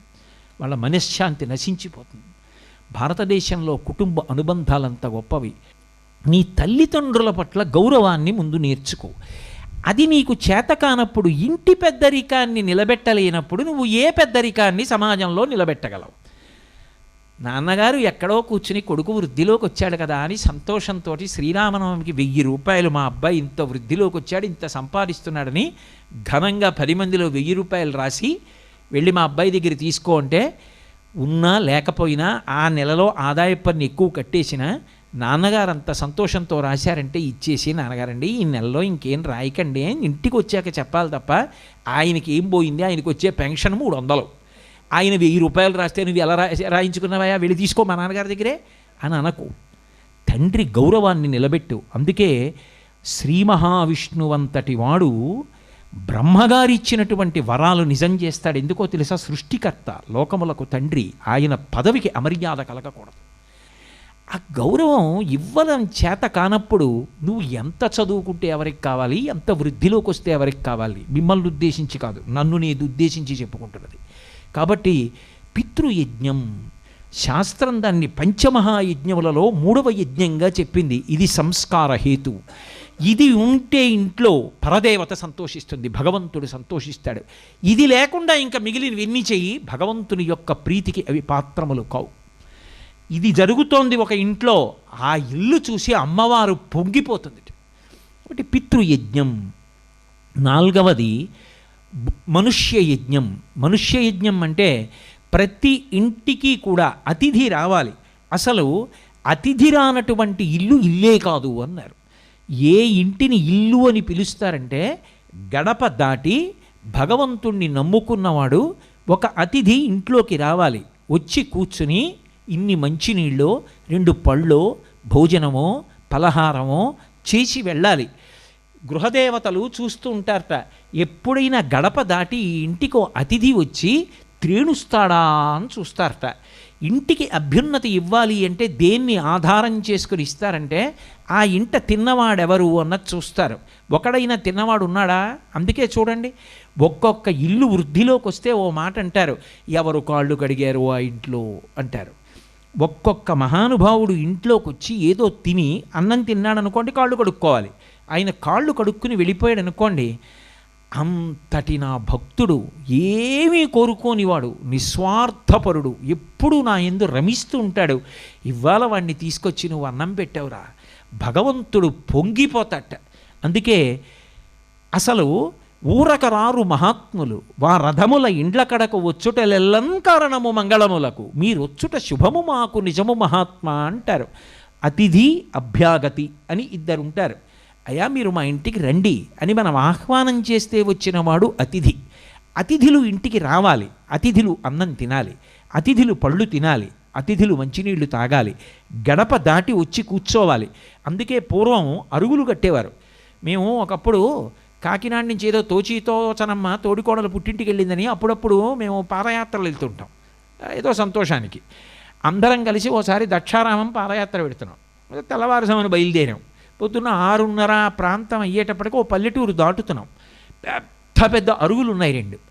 కాస్త కాళ్ళకి బడలికగా ఉంటుంది కదా, అందరం అరుగులెక్కి కూర్చున్నాం. కూర్చున్న వాళ్ళని కూర్చోవచ్చుగా, ఏదో భగవన్నామని చెప్తున్నాం. ఆ ఇంట్లో ఆయన లేచి వచ్చాడు, తలుపులు తీసి బయటకు వచ్చాడు. కాసేపు ఆపండి అన్నాడు. బాబోయ్ దెబ్బలాడతాడులా ఉంది, మనం ఏదో ఆయన్ని నిద్రాభంగం చేశామేమో, ఇది ఎక్కడ గొడవ అనుకున్నాం. అనుకుని అయ్యా ఏం అనుకోకండి, మేము ఏదో దక్షారామం పాదయాత్ర పెడుతూ పెద్ద పెద్ద అరుగులు ఉన్నాయి కదా అని కూర్చున్నామండి, ఒకవేళ మీకు ఏమైనా మా వల్ల ఇబ్బంది కలిగి ఉంటే మన్నించండి, మేము వెళ్ళిపోతా ఉన్నాం. ఆయన గవోబా ఎదురొచ్చన్నాడు, మీరు వెళ్ళడానికి వీల్లేదు. ఎన్ని జన్మల అదృష్టం! ఇలా ఎవరైనా అరుగు మీద కూర్చుంటారా అని కట్టా ఇంతంత అరుగులు, మీరు వెళ్ళిపోతానంటారే?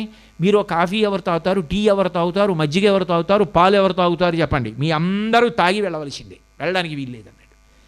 అందుకే పూర్వం ఇంటి లోపలికి రావడానికి ఏ చీకట్లోనో వస్తారో రారో, ఏ మహాత్ముడో అలా వెళుతూ సేద తీరుతారని వీధిలో అరుగులు కట్టేవారు. అది జాతి సంస్కృతికి నిదర్శనం. ఇంటి ముందు అరుగు ఉండడం. అరుగులన్నిటిలోనూ ఈ అరుగు మేలు అంటే పండితులు కూర్చుండు మా అరుగు మేలు అని. దాని మీద శాస్త్ర చర్చ, ఏవో మంచి విషయాలు మాట్లాడుకుంటూ ఉండేవారు. అటువంటి అతిథి వచ్చి కాసేపు సేద తీరి వెళ్ళిపోతే చాలు. అభ్యాగతి అంటే మనం పిలవలేదు, ఆయనే వచ్చాడు.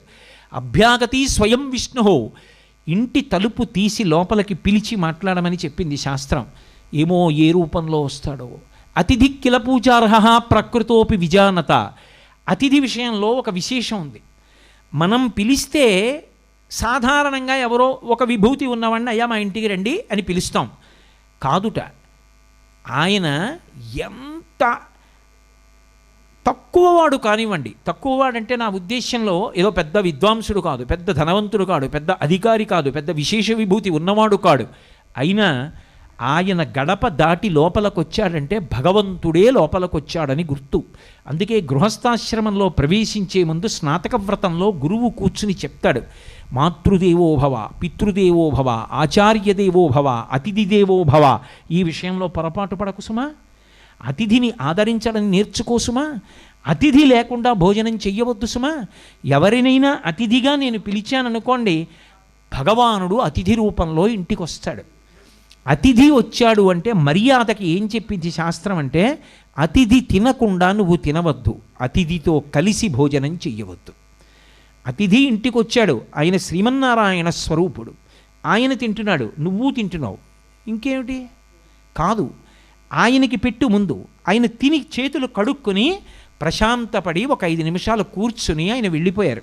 ఆయన వెళ్ళిపోయిన తర్వాత పాత్రల్లో మిగిలిన పదార్థం అంతా ఏమైంది? అతిథి యొక్క ఉచ్ఛిష్టమైంది, ఆయన తినగా మిగిలిన ఎంగిలైంది. ఇప్పుడు అది సాక్షాత్ శ్రీమన్నారాయణుడి ఎంగిలి, అది నువ్వు తిను, నీ జన్మ సార్థక్యం. కురుక్షేత్ర సంగ్రామంలో ధర్మరాజు గారు దేనికి గెలిచాడు అని అడిగారు ఒక చోట. దేనికి గెలిచాడు అంటే, ఆరణ్య పర్వంలో ఆయనతో వెళ్ళినటువంటి బ్రాహ్మణులందరికీ కూడా సూర్యుడిని ఉపాసన తీసి తెచ్చినటువంటి పాత్రతో అన్నాన్ని వడ్డించి మిగిలిన ఉచ్ఛిష్టాన్ని పాండవులు తిన్నారు. ఆ తేజస్సే కురుక్షేత్రంలో భీష్మాది మహావీరులు ప్రయోగించినటువంటి అస్త్రముల ధాటికి తట్టుకుని నిలబడి విజయం పొందడానికి కారణమైందన్నారు. అతిథి ఉచ్ఛిష్టం తినడం అదృష్టం. శ్రీవేంకటేశ్వరుడంతటి వాడు తన కళ్యాణానికి అందరినీ పిలిస్తే పులుసు లేకుండా అతిథికి అల్లుడికి అన్నం పెట్టవద్దు, పులుసు పెట్టాలని. పులుసు పెట్టవలసి వస్తే అది ఎక్కువ పెట్టాలి కాబట్టి ఎక్కడ వండమంటారని అడిగాడు అగ్నిహోత్రుడు. అన్నీ నేనే చెప్పాలా? పాపనాశనం పైన చింతపండు పిసకండి, పులుసు కింద పడుతుంది, వండేసేయండి అన్నాడు. వచ్చిన వాళ్ళందరికీ అన్నం పెట్టాడు. సుబ్రహ్మణ్యుణ్ణి, మన్మధుణ్ణి చందనానికి తాంబూలానికి వినియోగించాడు. అందరూ అయిపోయిన తర్వాత అందరూ అన్నం తిన్నారా అని అడిగాడు. కబుర్లు చేసి మరీ అడిగాడు, అందరూ తిన్నారా, అందరూ తిన్నారా, అందరూ తిన్నారా అని అడిగాడు. అందరూ తిన్నారు అన్న తర్వాత అప్పుడు తాను వకుళమాత చతుర్ముఖ బ్రహ్మగారు కలిసి అన్నం తిన్నారు. ఎందుకని? బ్రహ్మగారు కొడుకు, వకుళమాత తల్లి, తాను పెళ్ళికి పిలిచినవాడు.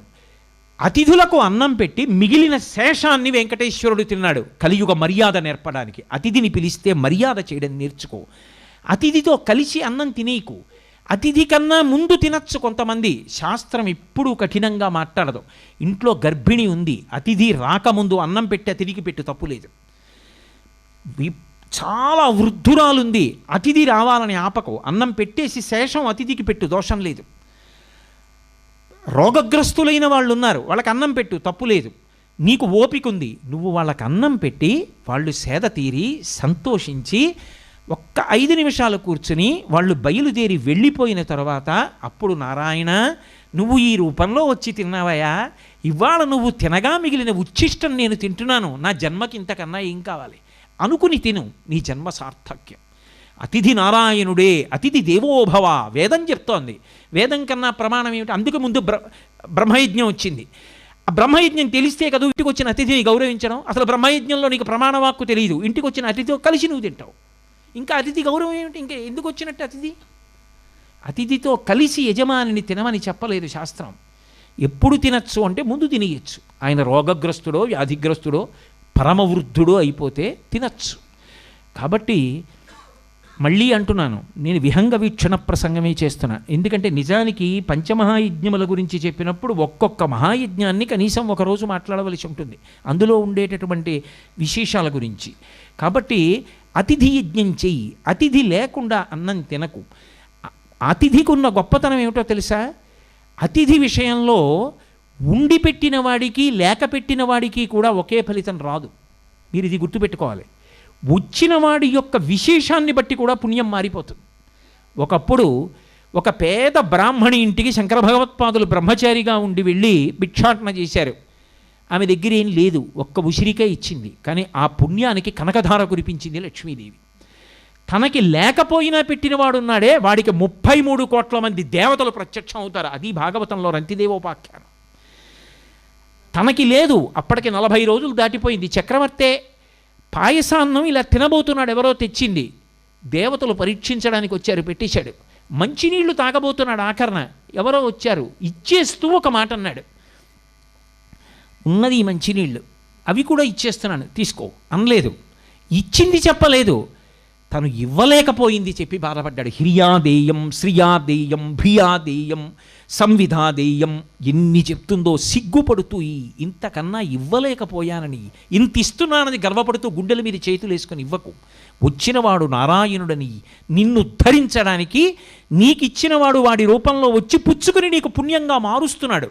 నీ దగ్గర కావలసినన్ని పంచెల చాపలు ఉన్నాయి, ఆయన వచ్చి పుచ్చుకోకపోతే ఆ పంచెల చాప పురుగులు పడుతుంది. ఆయన పుచ్చుకున్నాడు కాబట్టి పుణ్యంగా మారి ఉత్తర జన్మలో వస్త్రానికి లోటు లేకుండా మారింది. నారాయణుడు వచ్చి పుచ్చుకుంటున్నాడు. అందుకే మన ధర్మంలో ఇచ్చినవాడు పుచ్చుకున్నవాడికి నమస్కారం చేస్తాడు. బలిచక్రవర్తి అంతటి వాడు వామనమూర్తికి దానం చేసేటప్పుడు విప్రాయ ప్రకట వ్రతాయ భవతే విష్ణుస్వరూపాయతే తత్ ప్రామాణ్య విదే త్రిపాదస్య ధరణిం దాస్యామియంచున్ క్రియాక్షిప్రుండై ధనుజేశ్వరుండు వడుగుం చేసాచి పూజించి బ్రహ్మప్రీతం మనిధారబోసే భువనం ఆశ్చర్యమం పొందగా. ఓ అన్నం పెడుతూ ఔపోసన పోస్తున్నారనుకోండి, పరమేశ్వర స్వరూపాయ బ్రాహ్మణాయ తుభ్యం నమః, పరమేశ్వరుడు నా ఇంట వచ్చి ఇవాడు ఇలా అన్నం తింటున్నాడు. ఒక్కొక్క అతిథి ఏవి తినక్కర్లా, మీరు అన్నారు, ఆయనకి సంతోషం కలిగింది. అంత మాట అన్నారమ్మా చాలు, మీరు నాకు భోజనం పెట్టినట్టు మీ ఖాతాలో వేశాను తల్లి అన్నాడు, అంతే అయిపోయింది. మీకు నేను ఒక విశేషం చూపించనా? సుందరకాండలో హనుమ వెళ్ళిపోతున్నారు. ఏ సామాన్యమైన వ్యక్తి రామార్థం వాననార్థం చకీర్షం కర్మదుష్కరం సముద్రస్య పరంపారం దుష్ప్రాపం ప్రాప్తుమిచ్చతి అన్నారు వాల్మీకి మహర్షి. తన కొరకు కాదు, రామచంద్రమూర్తి కోసం, వానర జాతి ప్రతిష్ట కోసం 100 యోజనముల లవణ సముద్రాన్ని నిరాధారమైన ఆకాశంలో దాటి వెడుతున్నారు. మైనాకుడు సముద్రుడు చెప్పాడని పైకి లేచాడు. లేచి నిపత్యమమ శృంగేషు విశ్రమస్వ యథాసుఖం, ఒక్కసారి నా మీద కూర్చో, కాశిని పళ్ళు తిను, ఇంత తేనె తాగు, అతిథిక్కిల పూజార్హ ప్రకృతోపి విజానత కృతీచ ప్రతికర్తవ్యం ఏష ధర్మ సనాతన. ఉపకారం చేసిన వాడికి ప్రత్యుపకారం చేయాలి. మీ తండ్రి వాయుదేవుడు నాకు చేశాడు, వాయువు యొక్క కుమారుడివి, ఆత్మావై పుత్రనామాసి, అందుకని 2 పళ్ళు తిని కాస్త తేనె తాగి వెళ్ళన్నాడు. స్వామి హనుమన్నారు, నేను అలా ఆగకూడదు, ప్రతిజ్ఞ చేశాను. యథారాఘవ నిర్ముక్త శరస్వసన విక్రమ గచ్చేతద్గమిష్యామి లంకాం రావణపాలితాం నహి ద్రక్ష్యామి యదిలంకాయాం జనకాత్మజాం అనేనైవ హి వేగేన గమిష్యామి సురాలయం. రామచంద్రమూర్తి యొక్క కోదండము నుండి వినిర్ముక్తమైనటువంటి బాణం ఎలా వెడుతుందో అలా వెడతానని ప్రతిజ్ఞ చేశాను కాబట్టి మధ్యలో ఆగకూడదు. కానీ నువ్వు నాకు పెట్టినట్టే ప్రీతోస్మి కృతమాతిథ్యం మన్యురేషోపనీయతాం తరతే కార్యకాలో మే అహస్యాప్యతివర్తతే ప్రతిజ్ఞాత మయా దత్తానస్తాతవ్యమిహాంతరే. నువ్వు నాకు అన్నీ ఇచ్చినట్టే, నేను తిన్నట్టే. ఒక్కసారి అలా చెయ్యేసి ముట్టుకుని వెళ్ళిపోయారు. హనుమకి ఆతిథ్యం ఇస్తానన్నాడంతే. ఆయన పుచ్చుకోలా, ఆగల, కూర్చోలా, పండు తినలా, తేనె తాగల. కానీ రామకార్యం మీద వెడుతున్నటువంటి ఒక మహాభక్తుడు, జీవితంలో ఏమీ కోరుకోనటువంటి నిస్వార్థపరుడు, అంతటి నవవ్యాకరణవేత్త, అంతటి బలం ఉన్నవాడు, మనోజవం మరుతుతుల్య వేగం జితేంద్రియం బుద్ధిమతాం వరిష్టం, అటువంటి వాడు వెడుతుంటే, అయ్యా కాస్త తేనె తాగండి, 2 పళ్ళు తినండి, ఇక్కడ ఆగండి అన్నాడంతే. కుదరదయ్యా, ఏమనుకోకు, నువ్వు నాకు అన్నీ చేసినట్టే. ముట్టుకుని వెళ్ళిపోయారు. వెంటనే ఇంద్రుడు వచ్చాడు. అంతకుముందు పర్వతాలకి రెక్కలుండేవి. కృతయుగంలో పర్వతాల రెక్కలన్నీ తెగనరికాడు వజ్రాయుధంతో. ఒక్క మైనాకుడు సముద్రంలో దాక్కున్నాడు. ఒక కారణానికి ఇంద్రుడు వదిలేశాడు. కానీ ఇప్పుడు పైకొచ్చాడు, నరికెయ్యాలి. కానీ ఆయన అన్నాడు, నువ్వు ఒక గొప్ప అతిథి, మహానుభావుడు, నిస్వార్థపరుడు, రామభక్తుడు. అటువంటి వాడు వెడుతుంటే ఆతిథ్యం ఇవ్వడానికి బయటికి వచ్చావు కాబట్టి నీకు అభయం ఇస్తున్నా. అభయంతే ప్రయచ్ఛామి తిష్ట సౌమ్య యథాసుఖం, నీ రెక్కలు నేను తరగనన్నాడు. అంటే రామాయణం నిరూపిస్తోంది, అందుకని వేదోపబ్రహ్మణమైంది. ఒక మహానుభావుడికి ఆతిథ్యం ఇవ్వలేదు, త్రికరణ శుద్ధిగా ఇస్తానన్నందుకు తెగిపోవలసిన రెక్కలు తెగిపోకుండా నిలబడ్డాయి మైనాకుడికి. మాట సాయం చేశాడు. సంపాతి కాలిపోయిన రెక్కలతో ఉన్నాడు, ఎప్పుడో కాలిపోయాయి సూర్యరశ్మికి. సీతమ్మ ఎక్కడుందో చెప్పాడు మాట సాయం చేసి. రామకార్యం మీద వెడుతున్న వాళ్ళకి మాట సాయం చేశాడు కాబట్టి కాలిపోయిన రెక్కలు మళ్ళీ వచ్చాయి. అతిథిని ఆదరించడం ఎంత గొప్ప విషయమో, అతిథులు ఇంటికి రావడం ఎంత గొప్ప విషయమో, అతిథి ఇంట్లో భోజనం చేయడం ఎంత గొప్ప విషయమో, అతిథి తినగా మిగిలిన ఉచ్ఛిష్టాన్ని తాను తినడం ఎంత గొప్ప విషయమో, ఎంత తేజక్కారకమో, ఆ ఇంటికి అలా వస్తుండడం, అలా వండుతూ ఉండడం, పెడుతూ ఉండడం ఎంత గొప్పవో. బాపు గారి జీవిత చరిత్ర చదవండి. ఆయన ఇంటికి ఎంతమందో వస్తూ ఉండేవారు, వెడుతూ ఉండేవారు. వాళ్ళ తల్లిగారు అలా వడ్డిస్తూ ఉండేవారు. మహాతల్లి అంత లబ్ధప్రతిష్ఠుడైనటువంటి వ్యక్తి ఆవిడ కడుపున పుట్టాడు. మహానుభావుడు ముళ్ళపూడి వెంకటరమణ గారు పుట్టడానికి కారణం వాళ్ళ తల్లిగారు నిజంగా ఎంతమందికో తద్దినాలు పెట్టుకునేవారట. న్యాయస్థానాల్లో పనులున్న వాళ్ళు, ఉద్యోగాలకు వచ్చిన వాళ్ళు, ఆ ఇంటి నిండా జనమే భోజనాలు చేస్తుండారు, వెడుతుండేవారు. ఆవిడ చేసిన పుణ్యానికి అంత లబ్ధప్రతిష్ఠుడు ముళ్ళపూడి వెంకటరమణ గారు అయ్యారు. పెట్టింది ఎక్కడికి పోదు. అయితే అతిథి అభ్యాగతి వాళ్ళిద్దరూ ఎంత గొప్పవాళ్ళు. అతిథి ఇంటికి రావాలి, పిలవాలి. ఎప్పుడూ మా ఇంటికి ఎవరూ రాకూడదు, మా వీధి తలుపు వేసే ఉండాలి. అసలు మా ఇంటి తలుపు కొట్టకూడదు ఎవరు, మేము తలుపు తీయకూడదు, మా ఇంట్లోకి వచ్చి కూర్చోకూడదు, గుక్కెడు మంచినీళ్ళు తాకూడదు, కాస్త పండు రసం ఇవ్వకూడదు. 24 గంటలు నేనెవరింటికన్నా వెళ్ళాలి, ఎవ్వరూ రాకూడదు. అదేమిటి, ఇంకా ఇల్లు ఎందుకు? ఏదో నేను ఇంగ్లీష్లో ప్రొవర్బ్ చెప్తారు, a house is built of bricks and home is built of hearts అని. ఇల్లు అంటే ఇటకలతో కట్టుకున్నది కాదు, గుండెతో కట్టుకున్నది ఇల్లు. ఆ బ్రహ్మయజ్ఞం చేసి శాస్త్ర మర్యాద తెలిసి 10 మంది ఇంటికి రావాలి, అన్నం తినాలి. అంటే ఉన్నదంతా పెట్టమని చెప్పలేదు శాస్త్రం, కనీసం 6వ వంతు వితరణ చేయి. ఇక్కడ పెట్టనిది నీతో వచ్చేది లేదు. తల్లి గర్భము నుండి ధనము తేడెవ్వడు వెళ్ళిపోయేడినాడు వెంటరాదు, లక్షాధికారైన లవణమన్నమే కాని మెరుగు బంగారంబు మింగబోడు, విత్తమర్జన చేసి విర్రవీగుటె కాని కూడబెట్టిన సొమ్ము కుడవలేడు, పొందుగా మరుగైన భూమి లోపల పెట్టి దానధర్మము లేక దాచి దాచి తుదకు దొంగలకిత్తురో దొరలకవునో, తేనె జుంటీగలీయవా తెరుమరులకు, భూషణ వికాస శ్రీధర్మ పురనివాస దుష్ట సంహార నరసింహ దురిత దూర అంటారు. పరమేశ్వరుడంతటి వాడు అతిథి కనపడితే అంత గౌరవించాడు తెలుసా అండి. కాశీఖండం జరిగితే వ్యాసుల వారు అన్నం తినడానికి వస్తే వ్యాసుడు కాశీపట్టణాన్ని శపిస్తానన్నా అన్నం తినే వరకు కిమ్మన్న అస్తి మాట్లాడాల. పార్వతీదేవి వచ్చి ఔపోసన వడ్డిస్తే నీతిని అభిగారం చేస్తే వ్యాసుల వారు శిష్యులతో అన్నం తిని వెళ్ళిన తర్వాత బుద్ధి చెప్పాడంతే. అతిథిని పరమశివుడు ఆదరించాడు. కాబట్టి అతిథి రావాలి. అందున గొప్ప విశేషం ఏమిటో తెలుసా, మీరు దానాలలో ఏ పదార్థాన్ని దానం ఇవ్వండి, అవతల వాడు తృప్తి పొందాడని చెప్పడం కష్టం. అగ్నిహోత్రంలో నెయ్యి పోస్తే మంట ఆరుతుంది, ఆ నీళ్లు పోస్తే ఆరుతుంది, కానీ అమ్మయ్యా నాకు చాలండి అంటాడన్న నమ్మకం ఏమి ఉండదు. 1,00,00,000 రూపాయలు ఇవ్వండి, వ్యాప్తించెందక వగవక ప్రాప్తంబగు లేశమైన 10,000 తృప్తించెందని మనదుడు సప్తద్వీపములనైన చక్కంబడునే. ఎంత ఇస్తే మాత్రం ఇంకా ఇంత ఇస్తే బాగుండేది, అంత ఉంది దుర్మార్గుడు ఇంతే ఇచ్చాడనొచ్చు. కానీ అన్నం పెడితే మాత్రం దానికి ఓ నియతి ఉంది. బ్రేవుమని త్రేణుస్తాడు. త్రేణుపులు ఏ ఇంట వినపడ్డాయో ఆ ఇంట దేవతలు సంతోషిస్తారట. ఒరే వీడి ఇంట త్రేణుపు వినపడిందిరా అంటారట. రామాయణంలో అశ్వమేధయాగం చేసినప్పుడు ఆ వడ్డన గురించి చెప్తారు వాల్మీకి మహర్షి. ధర్మరాజు గారు అన్నదానం చేస్తే అలా ఉంటుంది. ఆ వడ్డన పరమ ప్రేమతో ఉండాలి. ఇంకా 24 గంటలు చెయ్యిలాగా పెట్టి అమ్మ వద్దు అమ్మ వద్దు అమ్మ వద్దు అనేటట్టు తినేయకూడదు. అలాగని ఇలా ఎదురు చూస్తూ నిలబడిపోయేటట్టు పెట్టకూడదు. ఎవరికి ఎప్పుడు ఏ పదార్థం అవసరమో అది అందేటట్టుగా అంత ప్రేమతో వడ్డన చేసేవాళ్ళు వడ్డన చెయ్యాలి తప్ప హాస్యం కోసం వడ్డన చేసేవాడు వడ్డనకు పనికిరాడు. వడ్డన ఒక అద్భుతం. సరే, ఇంతకీ అతిథి అభ్యాగతి.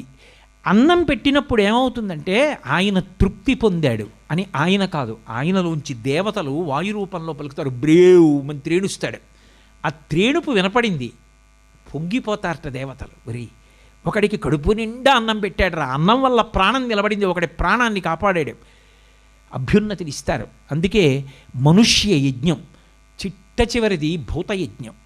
భూతయజ్ఞము అంటే నేను మీకు ఇందాక మనవి చేశాను కాదు, సమస్త ప్రాణులలోని విభూతిని మనుష్యుడు వాడుకుంటున్నాడు. అందుకే మనిషికి మిగిలిన ప్రాణులన్నిటికీ కూడా ఉపకారం చెయ్యవలసిన అవసరం ఉంటుంది. అవి చెయ్యవు, కానీ మనం చెయ్యాలి. అవి చెయ్యవంటే అవి ఒకదానికొకటి చేసుకోవాలని నియమం ఏం లేదు. వేదంలో శునక సూక్తం అనో సూక్తం ఉంది. శ్రీ సూక్తం మీరు వినుంటారు, పురుష సూక్తం వినుంటారు, దుర్గా సూక్తం వినుంటారు. శునక సూక్తం ఉంది. శునక సూక్తం అంటే కుక్క మీద చెప్పాడు. ఎవరు చెప్పారో తెలుసా? వశిష్ఠుడు చెప్పాడు. ఒకప్పుడు వశిష్ఠుడు దేవేంద్రుడి ఇంటికి వెళ్ళాడు. దేవేంద్రుడి ఇల్లు మంచి అద్భుతంగా ఉంటుంది, భోగములకు పరాకాష్ఠ. లోపల ఎక్కడో ఉన్నాడు దేవేంద్రుడు. ఆయన ఇప్పుడు చాలా మంచి ఆడంబరంతో ఉంటాడు. వశిష్ఠుడు పాపం ఇప్పుడు తపస్సు చేసుకుని బ్రహ్మతేజస్సుతో పెద్ద గడ్డాలు మీసాలు ఆయన అక్కడికి వెళ్ళాడు.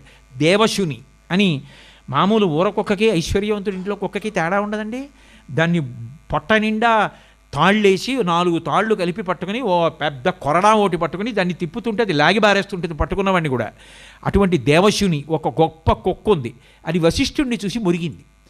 మురిగితే వశిష్ఠుడు శునక సూక్తం చెప్పాడు ఆ దేవశుని మచ్చిక చేసుకోవడానికి. అది శునక సూక్తం. అసలు ఆ శునక సూక్తం జరిగితే ఆశ్చర్యపదం, వేదం కుక్క గురించి నిమిషాలు చెప్పిందా అనిపిస్తుంది. ఆ శునక సూక్తం చెప్తే కుక్క తోక ఊపింది. ఓహో, నీతో నేను మర్యాద పాటిస్తున్నాను అంది. అందులో ఓ మాట చెప్పాడు, నీకు జన్మతః వైరం పందితో ఉంది అని చెప్పాడు. జన్మతః పంది కుక్కనేం చేయలేదు, కానీ పందిని చూస్తే మాత్రం పళ్ళు గిటకరించి మరీ అరుస్తుంది కుక్క. వాటికి జన్మతః వైరం. కానీ మనిషికి తన పట్ల శత్రుత్వాన్ని ఎవరైనా పెట్టుకోవచ్చేమో, తాను ఎవరి పట్ల శత్రుత్వం పెట్టుకోకూడదు. వాడు ఎప్పటికైనా నాకు మిత్రుడు కావాలని కోరుకోవాలి. సమస్త భూతముల పట్ల ప్రేమభావన కలిగి ఉండాలి. బలిభుక్కులంటారు. బలిభుక్కులంటే అవి ద్వైపములు కావు అని అర్థం. వేదం ద్వైపం అన్న మాట వాడుతుంది. ద్వైపం అంటే 2 అంచెలలో తింటే ఉత్కృష్ట ప్రాణి. మనిషి ఒక అంచెలో తినడు, చేత్తో పట్టుకుని నోట్లో పెట్టుకోవాలి. 2 అంచెలు. 2వ ఉత్కృష్ట ప్రాణి కోతి, చేత్తో పట్టుకుని నోట్లో పెట్టుకుంటుంది. 3వ ఉత్కృష్ట ప్రాణి ఏనుగు, తొండంతో పట్టుకుని నోట్లో పెట్టుకుంటుంది. మిగిలిన ఏ ప్రాణైనా ఒక అంచెలో తింటుంది. అందుకే వాటిని బలిభుక్కులు అంటారు. వాటికి అది పవిత్రం అపవిత్రం వాటితో సంబంధం ఉండదు. అందుకే ఇంట వంట చేసినప్పుడు తప్పకుండా ఇంట్లో ఉన్నవాళ్ళు భోజనం చేసిన తర్వాత కొంత పదార్థం మిగలాలి. ఇంతుంది పెట్టేసుకుందాం ఏమిటి అని భార్య అనకూడదు. సరే నువ్వు కొంచెం నేను కొంచెం పెట్టి ఇంకొక పెరుగు బిళ్ళ వేసేయి అనకూడదు. కాస్త మిగలాలి, ఉండని అనాలి. అని ఆఖరణ దానికి మంత్రం ఉండదు. నైవేద్యమో హవిస్సో స్వాహాకారమో స్వధాకారమో ఏమి ఉండదు. అది తీసి బయటపడేస్తారు. బయటపడేస్తే బలిభుక్కులు, కాకులు తింటాయి, చీమలు తింటాయి. నేను కాంచీపురం దగ్గర ఓ ఊరుంది, అక్కడ నాకు మిత్రుడు ఉన్నాడు. ఓసారి మా మామిడి తోట చూడడానికి రండి, విరక్కాసిందంటే నేను ఆయన తోటకి వెళ్ళా. కాకవాకమని ఆ ఊరు, అద్భుతమైన మామిడి తోట. ఆయన అన్నాడు, ఏమంటే మీరేమో ఆలస్యం చేశారు, కాయ అంతా దింపించేశాను. పోన్లేవయా మామిడి తోట చూస్తున్నాను కదా చాలే అన్నాను. నేను ఆశ్చర్యపోయిందంటే ఓ 2 చెట్లకి విరగ కాసి మామిడికాయలు ఉన్నాయి. ఇదేటే ఈ కాయలు కొయ్యలేదే అన్నాను. ఏమంటే ఇన్ని 100 చెట్లకు ఉన్న కాయలన్నీ కోసేస్తాను కానీ 2 చెట్ల కాయలు పక్షులకు వదిలేస్తానండి, ఆ చిలకలు వచ్చి తింటాయండి, ఇన్ని నేనే తినేయాలా అమ్మేసుకోవాలా, 2 చెట్లు చిలకల కన్నా వదిలేస్తానండి అన్నాడు. అతను ఏంటంటే నూకలు పెట్టి ఆ నూకలన్నీ తీసుకొచ్చి చీమల పుట్టల మీద కాసించి చల్లుతూ ఉంటాడు. రోజు ఆ చీమలు తింటాయి. ఎందుకంటే పోన్లేద్దరు ఈశ్వరుడు ఇంత ఐశ్వర్యం ఇచ్చాడు, నా వల్ల ఓ 1000 చీమలు తినాలిగా అని నూకలు చల్లుతూ ఉంటాడు. బలిభుక్కులకి పెడతాడు.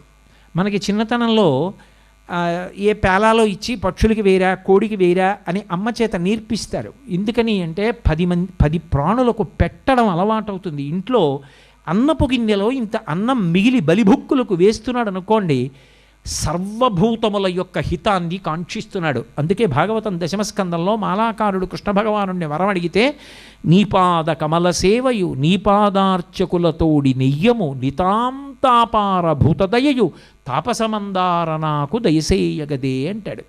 అన్ని భూతముల పట్ల ఆ ప్రేమ, అందులో ఉన్నవాడు పరమేశ్వరుడే.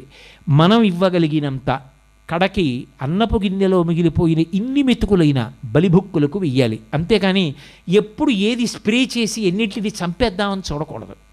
కనీసం వీధిలో ఉన్న వాటికైనా 4 చీమలకైనా 2 మెతుకులైనా వెయ్యాలి యజమాని వైపు నుంచి. అథవా 4 చెట్లకి నీళ్లు పొయ్యాలి. వాటి కలపే తెచ్చి ఇంట్లో గడపలై కిటికీలై ఉంది, వాటి ప్రాణం తీసి తెచ్చి వేసావు, ఇంకొక 4 చెట్లకి నీళ్లు పొయ్యి. ఇప్పుడు నాకు ఒక్క మాట చెప్పండి, పంచయజ్ఞప్రియా, ఈ 5 యజ్ఞములు ఏ ఇంట జరుగుతున్నాయో, ఈ 5 యజ్ఞముల గురించి ఏ ఇంట చర్చ జరుగుతోందో, ఈ 5 చేద్దామని ఎవరు తాపత్రయపడుతున్నారో వారి ఇంట నా అనుగ్రహం పరిపూర్ణమంది అమ్మవారు. మానవత్వాన్ని ప్రకాశింపచేయడం, సమాజ హితాన్ని కోరడం, శం ద్విపదే శం చతుష్పదే, నేనొక్కడిని బ్రతికుండడం కాదు, అందరూ బాగుండాలి. ఎక్కడో ఒక గడుసు కవి ఒక మాట అన్నాడు, తనకు తాను సుఖపడితే తప్పు కాకున్నా 10 మందిని సుఖపెడితే ధన్యత ఓ నాన్న అన్నాడు. తను సుఖపడడం తప్పనెవరనరు, కానీ తనతో పాటు అందరూ బాగుండాలని కోరుకోవడం, బలిభుక్కుల దగ్గర నుంచి సమస్త ప్రాణుల ఎడల ఆ ప్రేమతో బ్రతకడం, మనిషిగా బ్రతకడం నేర్పింది పంచమహాయజ్ఞముల ద్వారా నేర్పారు. దీనికి నీకు మంత్రభాగం వచ్చి ఉండక్కర్లేదు, హృదయమునందు సంస్కారం ఏర్పడితే చాలు అని, ఇది పుట్టినదాదిగా నేర్చుకుని శరీరం విడిచిపెట్టే వరకు అనుష్ఠించవలసిందే. అంటే బహుశా నాకు తెలిసినంత వరకు మానవత్వానికి పట్టాభిషేకం చేసి మనిషిగా బ్రతికించడానికి ఇంత గొప్ప విషయాల్ని బోధ చేసినటువంటి సనాతన ధర్మం. అందులో ఇవాళ పితృయజ్ఞం కూడా కలిసింది కాబట్టి ఎక్కడ తన పుట్టినరోజుని ఒక ఉదారమైనటువంటి జీవితం ఉన్న వ్యక్తి తన తల్లి పుట్టినరోజుగా మాతృవందనం అని పేరు పెట్టి చేస్తున్నారో, అక్కడ 5 నేను వివరంగా చెప్పలేకపోయినా విహంగ వీక్షణంగానైనా ఈ విషయం మీద మాట్లాడాలనిపించి ఈ విషయం మీద మాట్లాడాను. నేను సమగ్రంగా మాట్లాడడానికి సమయం లేదని తరచుగా మీకు విజ్ఞాపన చేసి ఉన్నాను. మీరు ఇంతసేపు కూర్చుని అత్యంత శ్రద్ధాభక్తులతో మీకు తెలిసున్న విషయాలైనా అనుష్ఠిస్తున్న విషయాలే అయినా అంత ప్రేమతో విన్నందుకు మీ అందరికీ నా హృదయపూర్వకమైన కృతజ్ఞతలను